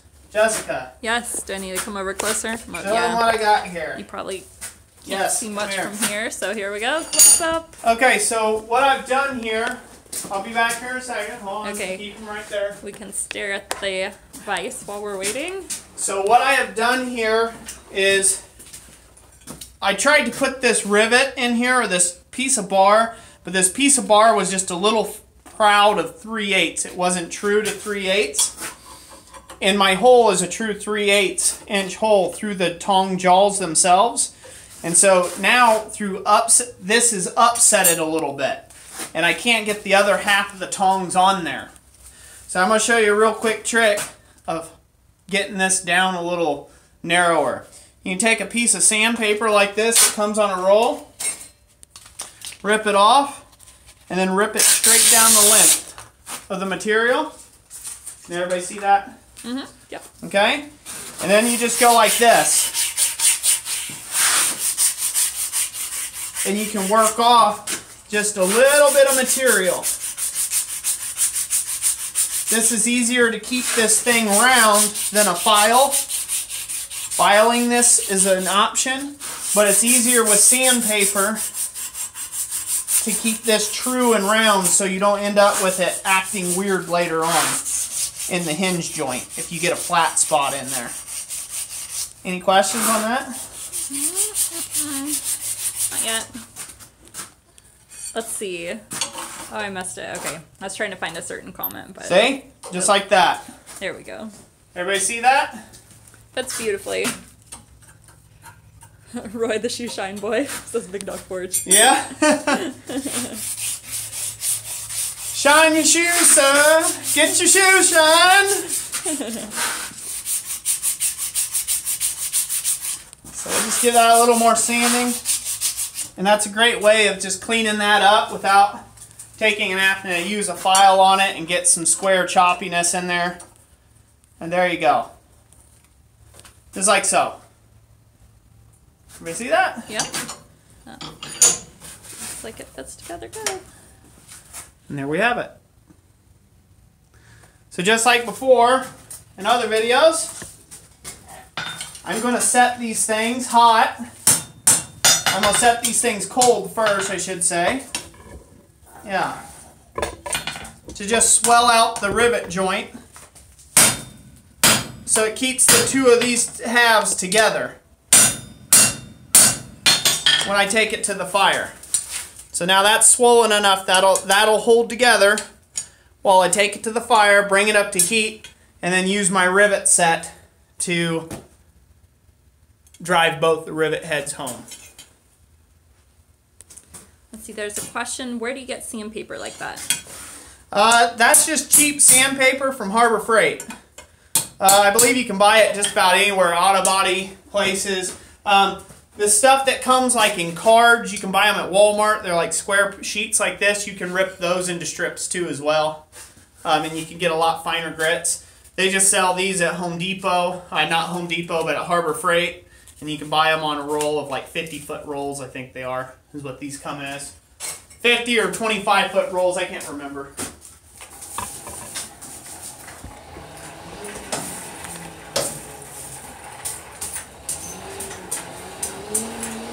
Alrighty, let's see here what we got. What grit is the sandpaper? The grit of that sandpaper, I believe, was 120 grit. Go with a coarser grit if you need it to be. Yeah, it was 120 grit. They make it in like 60 and 80 and 240 grit and I think 340 or something like that, 320 grit or something. Christopher says at the shop we use emery cloth. Yep, that can work as well. Plumbers, like a plumber's emery cloth will work. So we'll get these jaws nice and hot, warmed up. And I forgot my rivet set, so I need to go grab my rivet set. It's actually outside in the toolbox, so. Okay. Poor show. Jessica, talk to her. Alright. You're looking at the Forge and Roy's tool rack. Oh, okay. Let's see. BTB, you're going out of school. Let's see, you're out of school all next week, so you're going to forge a lot of stuff. Awesome. You'll have to let us know what you end up forging.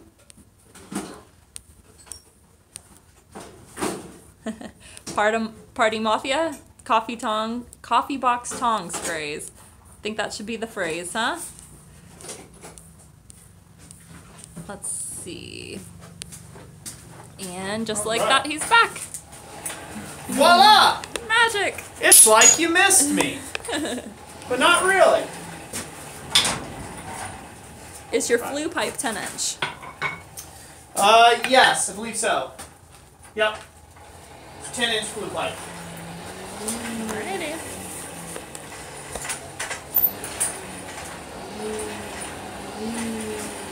Okay, we'll get this rivets nice and hot. Any more questions, honey?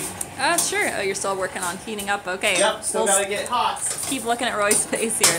I have rigged up a mount for my post vise. Could you do a video on an original type mount? I could. I'm not sure what you mean by an original type mount. As far as a mount, I could show you what mine looks like. The mount on it. It's nothing more than just kind of a U bracket that holds it back to a post. And with some holes punched in it. And then there's, on the back end of the vise, there's a place, like a slot that you can drive wedges to tighten up the vise. And that's it. He said yes, it was like yours. Okay. Corey, yes, I can give you my pumpkin bread recipe. I got it out of an Amish cookbook. Just send me a message on YouTube by going to the About Me page and press message, and I'll make sure to check that later so I don't forget.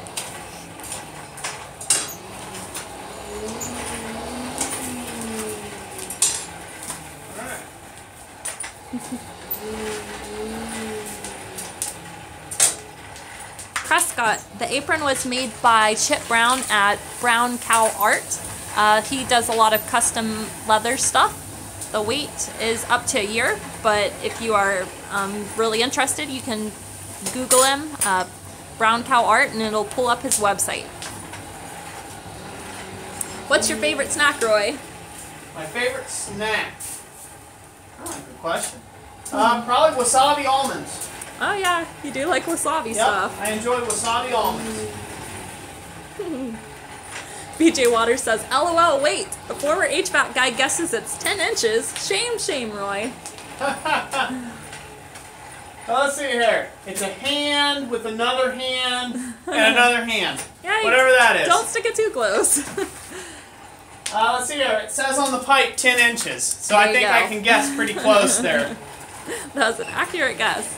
Let's see. Big Dog Ford says, tell Roy I'm loving the hat. Hey, I'm glad, Tim. Oh. Yeah, this was my grandpa's hat. So. My grandpa blessing.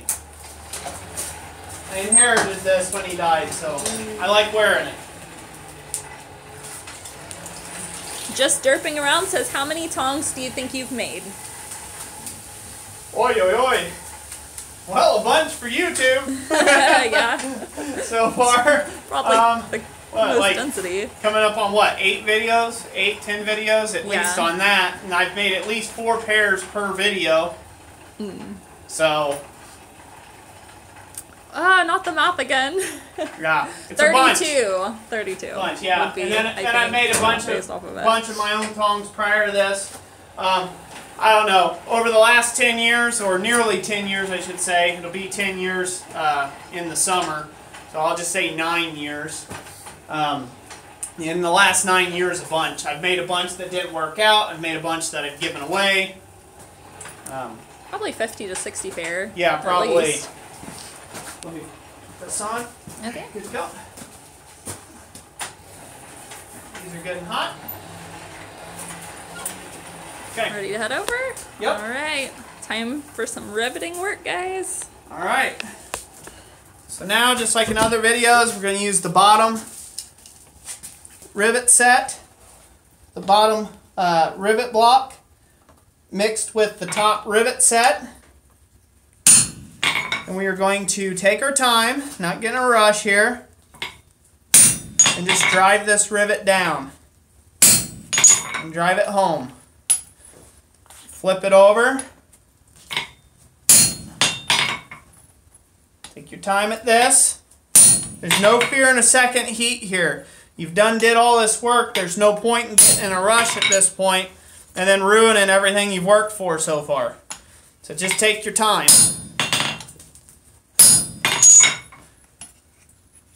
So sometimes that means you have to take another heat on it. There's no shame in that.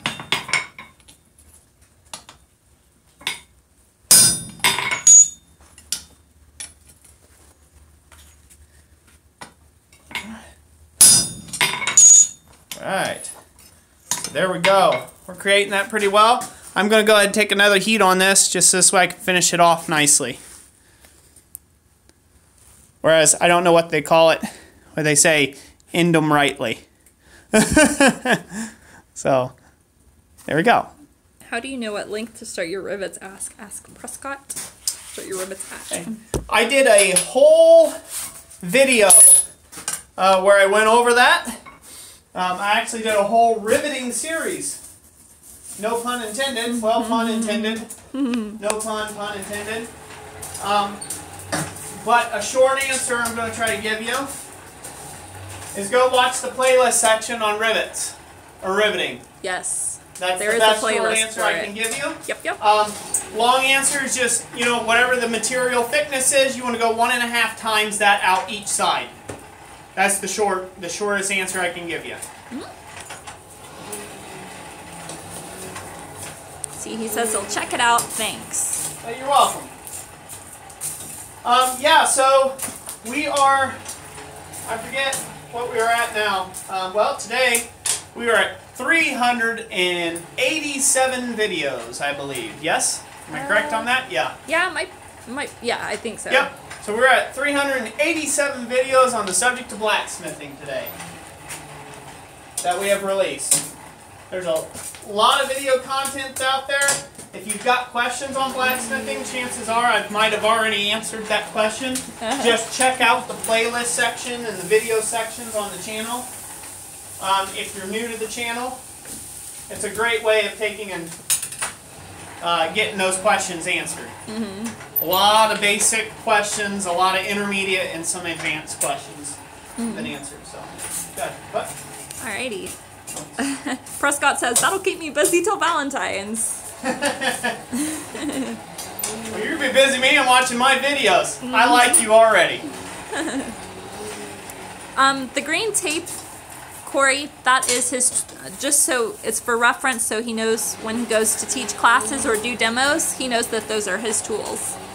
Yep. Not only wood, welcome. You are at the tail end of a presentation on Box jaw tongs. Yep, box jaw tongs. Yeah.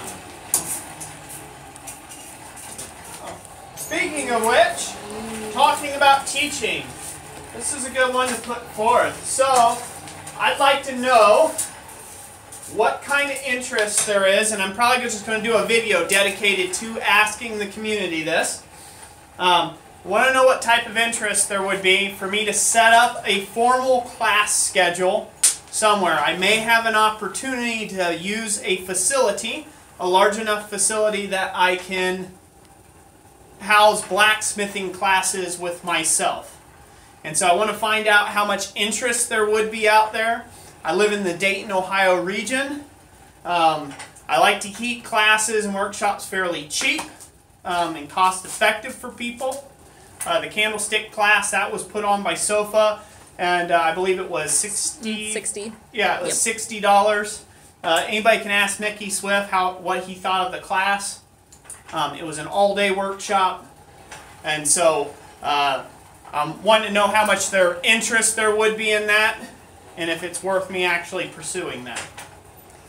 Yeah, so are you asking specifically for types of recommendations, or just if there's interest? I'm asking what type of interest there would be in me actually teaching a class. Okay. So it would be a fairly small hands-on class. It would be about 6 to 8 students per class that I would accept. And then that way I can keep more hands-on everybody, you know. How long of a class? Party Mafia. It would be an all-day class. If I teach a class, it's an all-day thing. So it's from like 9 a.m. to 5 p.m. Yeah, so like a one-day then. Yep, so it'd be just a one-day class. Alright, I need to bring these out. Okay. And finish off the rivet joint. Alrighty. You guys can keep commenting on that, and I'll read it to Roy here when he's done with this. Alright. Just going to go ahead and continue to set this rivet. So this way it fills it out all the way. Alright. I think we pretty well got that. We'll go ahead and adjust my jaws to where they're lined up. Okay. And now we're just going to slowly work that rivet joint. So this way it'll loosen up.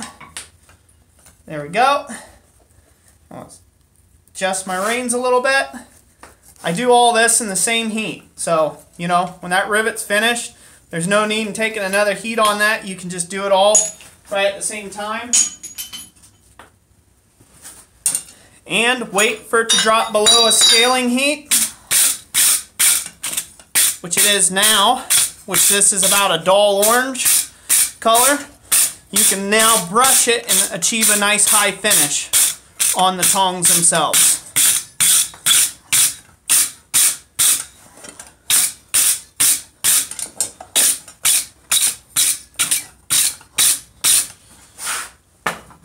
And before it cools off too much, we'll go ahead and fit our tong jaws to our stock in here.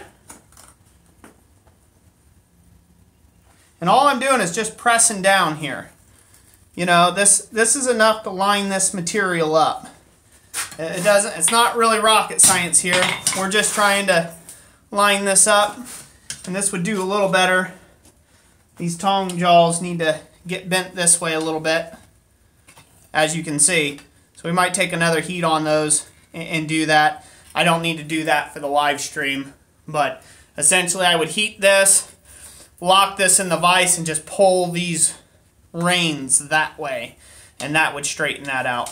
But those are pretty much done, so those will be available. Don't forget to touch mark them. Yep, won't do that.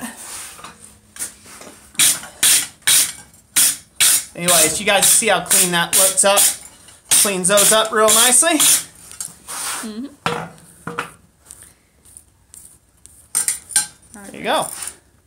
So there's the finished result there, ladies and gents. Pair of box jaw tongs.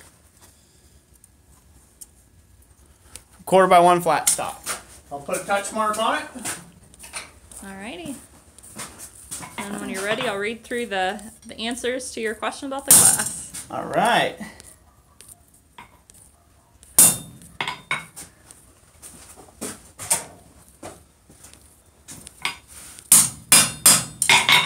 Good enough. All right. I'm going to call those done for the night. They're nice. I am just happy that those were semi-successful. They worked out. The best part of my day. Yeah, hour 54, so there you go. Hour 54. 2 hours. Okay. Put this over here. All right. Questions? All right. Let's see. Where would the classes be? They would need to be north. We are in the Dayton, Ohio area.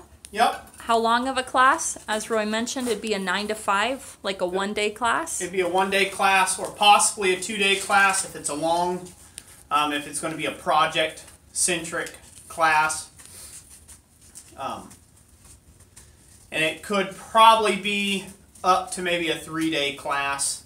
If it's like teaching. I guess it would depend on the topic. It really depends on the topic that I would be teaching. Let's see. Will Lothridge says, I lived in Western Illinois, but would definitely make the trip. Okay, cool. What the Forge says, I would love a class with you, Roy, but I am in Florida.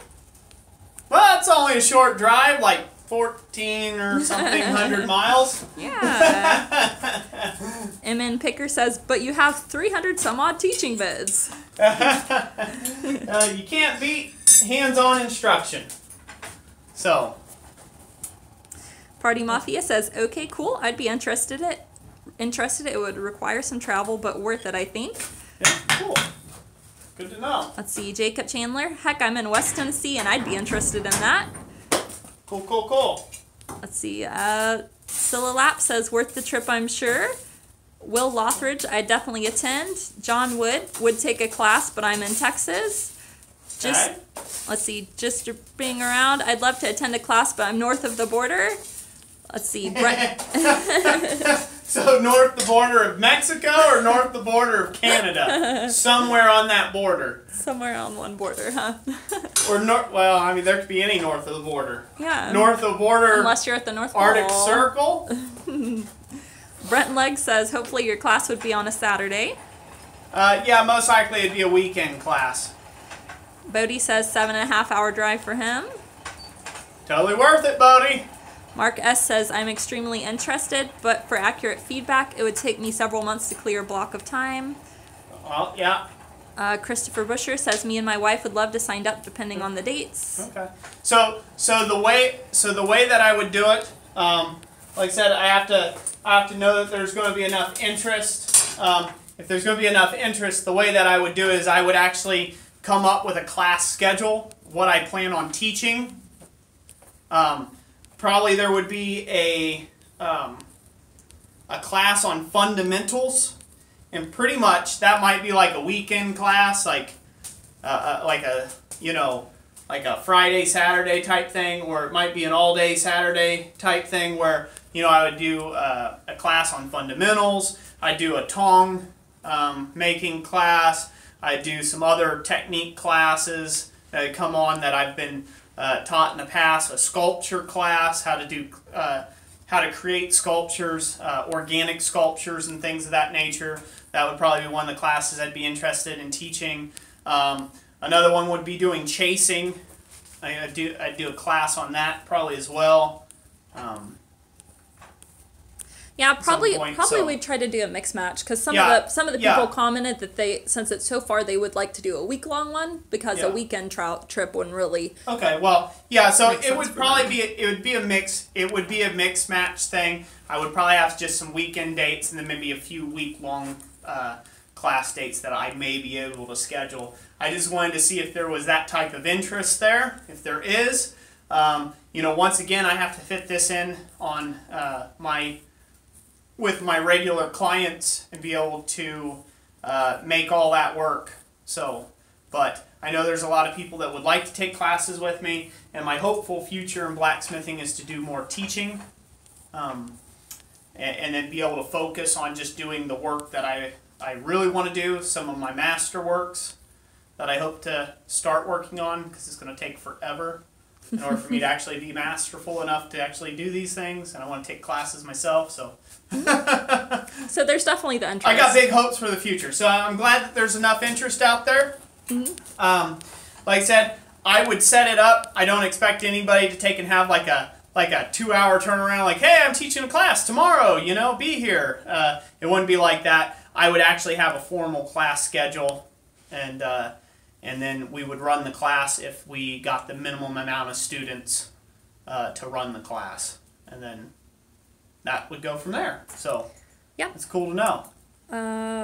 Yeah, the cost, that would be, we don't know that much yet. Yeah. It would be dependent on what the project is and things like that as well. The cost, if I go through with this, all that would be worked out. So essentially, you know, we would probably put up on our website a flyer, you know, a list of classes that I'm teaching and their costs, and what are what is entailed in those classes, and that way guys can make their arrangements to show up and go from there.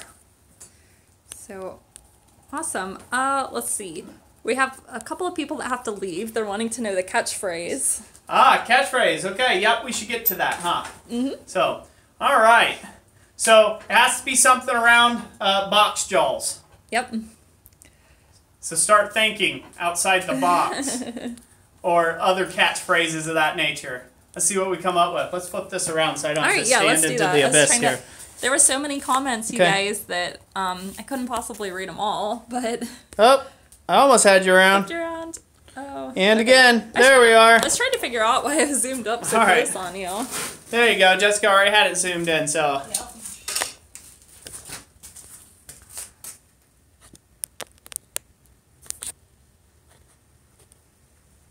Hey, that's a nice one, BJ Waters. I like that. The blacksmith camp thing. I like that. So, think outside the box jaws is one vote. Let's see here. Think outside the box tongs. I'd box your jaws. That'd be a good catchphrase, wouldn't it? Box jaw dropping. I really need a friend. We come to the right place. Let's see here. Oh, that's awesome, Dan. That's cool to know. Yeah, England's a long time, so. Coffee box tongs. That might be it. I don't know. Box it up. Box it up. That was kind of catchy. Yeah. Real Big Swede, if you're asking about the classes, they would all be in one single central location, unless I was invited to somebody's place to teach a class, and it was lucrative enough for me to go there. You don't got any either. Hush that, Bodie. You got plenty of friends. Well, what do you think we got? Box. Don't box me in. Don't box me in. That was a good one. You guys are coming up with a good one. Let's see here. I'm going to look back. I'm just going to pull. Let's see here. I like Prescott Stoops. You've come up with a good one. I think I'm going to go with yours. Hashtag don't box me, bro.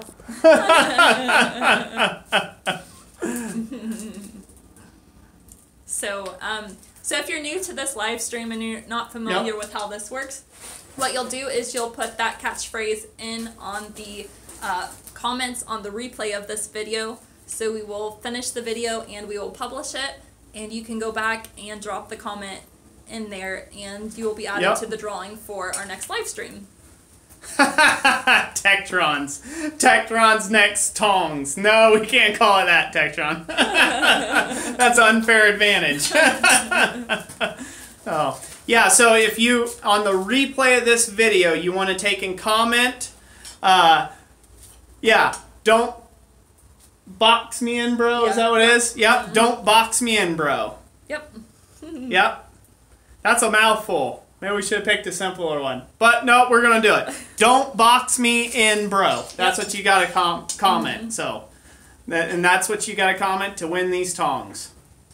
Well, enter for a chance to win the tongs. Yeah. Anyhow, so.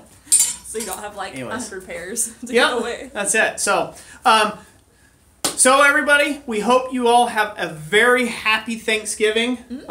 Next Thursday, next Friday, there will be a live stream just to give away the tongs. And it'll just be me sitting around chatting for a little bit. And then I'm going to let you guys, enjoy your families, and significant others and things like that. So, yeah, Brent Legg, you have to comment in the replay section of this video to get entered to win. So, yep, God bless you, BJ Walters. Good to have you here. That's your birthday, so cool. Yep, everybody take and comment on the replay of this video when you comment on "Don't box me in, bro." Yep. So that's how you'll do that. So, let's see here. Yep, Billy Strong, need to talk about a class down south. Definitely do that. If you know of an organization that would like to have me down to teach, just PM me and and we'll see what we can do. So, yep.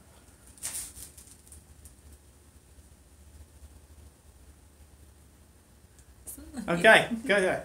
Yes, it is a leather hat. Genuine.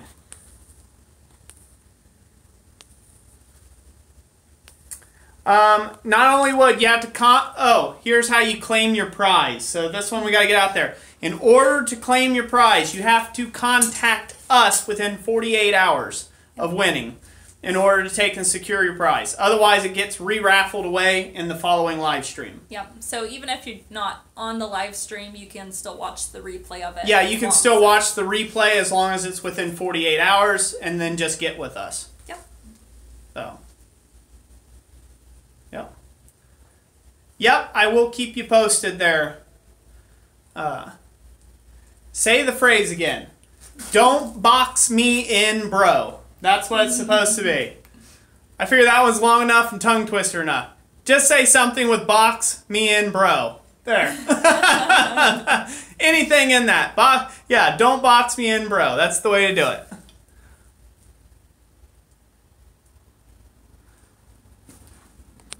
Yeah, that would be interesting, Beowulf. If I could get the time off to come down and do it a hammer in, that would be neat. I would be honored. Gunner Gross, good night. Yeah, say that 3 times fast. Herb Page, that's right. So, yeah, and Herb, your stuff should be on its way, right? Yeah, yeah, it's been on the way. So, anyways, so that's it for tonight. I think we're gonna end the live stream here. We thank you all so much for being a part of the community, and I'm getting so many messages here. Our website again. blacksmithpdfs.com. Yep, blacksmithpdfs.com. You can go find us over there. You can find the artistic website, right? Yeah. At Christ-Centered Ironworks. You can just Google that, and you can find us there as well. But we just that's just for our art clients and things of that nature. So we handle blacksmithpdfs.com for anybody that's from the blacksmithing community on YouTube to catch up with us. So good night to everyone out there. Thank you all so much for being a part of the community. Thank you for joining us on our live stream. You're what makes this awesome, and you really did bless my day. This has been the best part of my entire day. Trust me on that. So thank you all so much for that. Good night, everybody, and we will see you next time. Yep. So you all have a very happy Thanksgiving. God bless you all. So bye. Good night. Good night.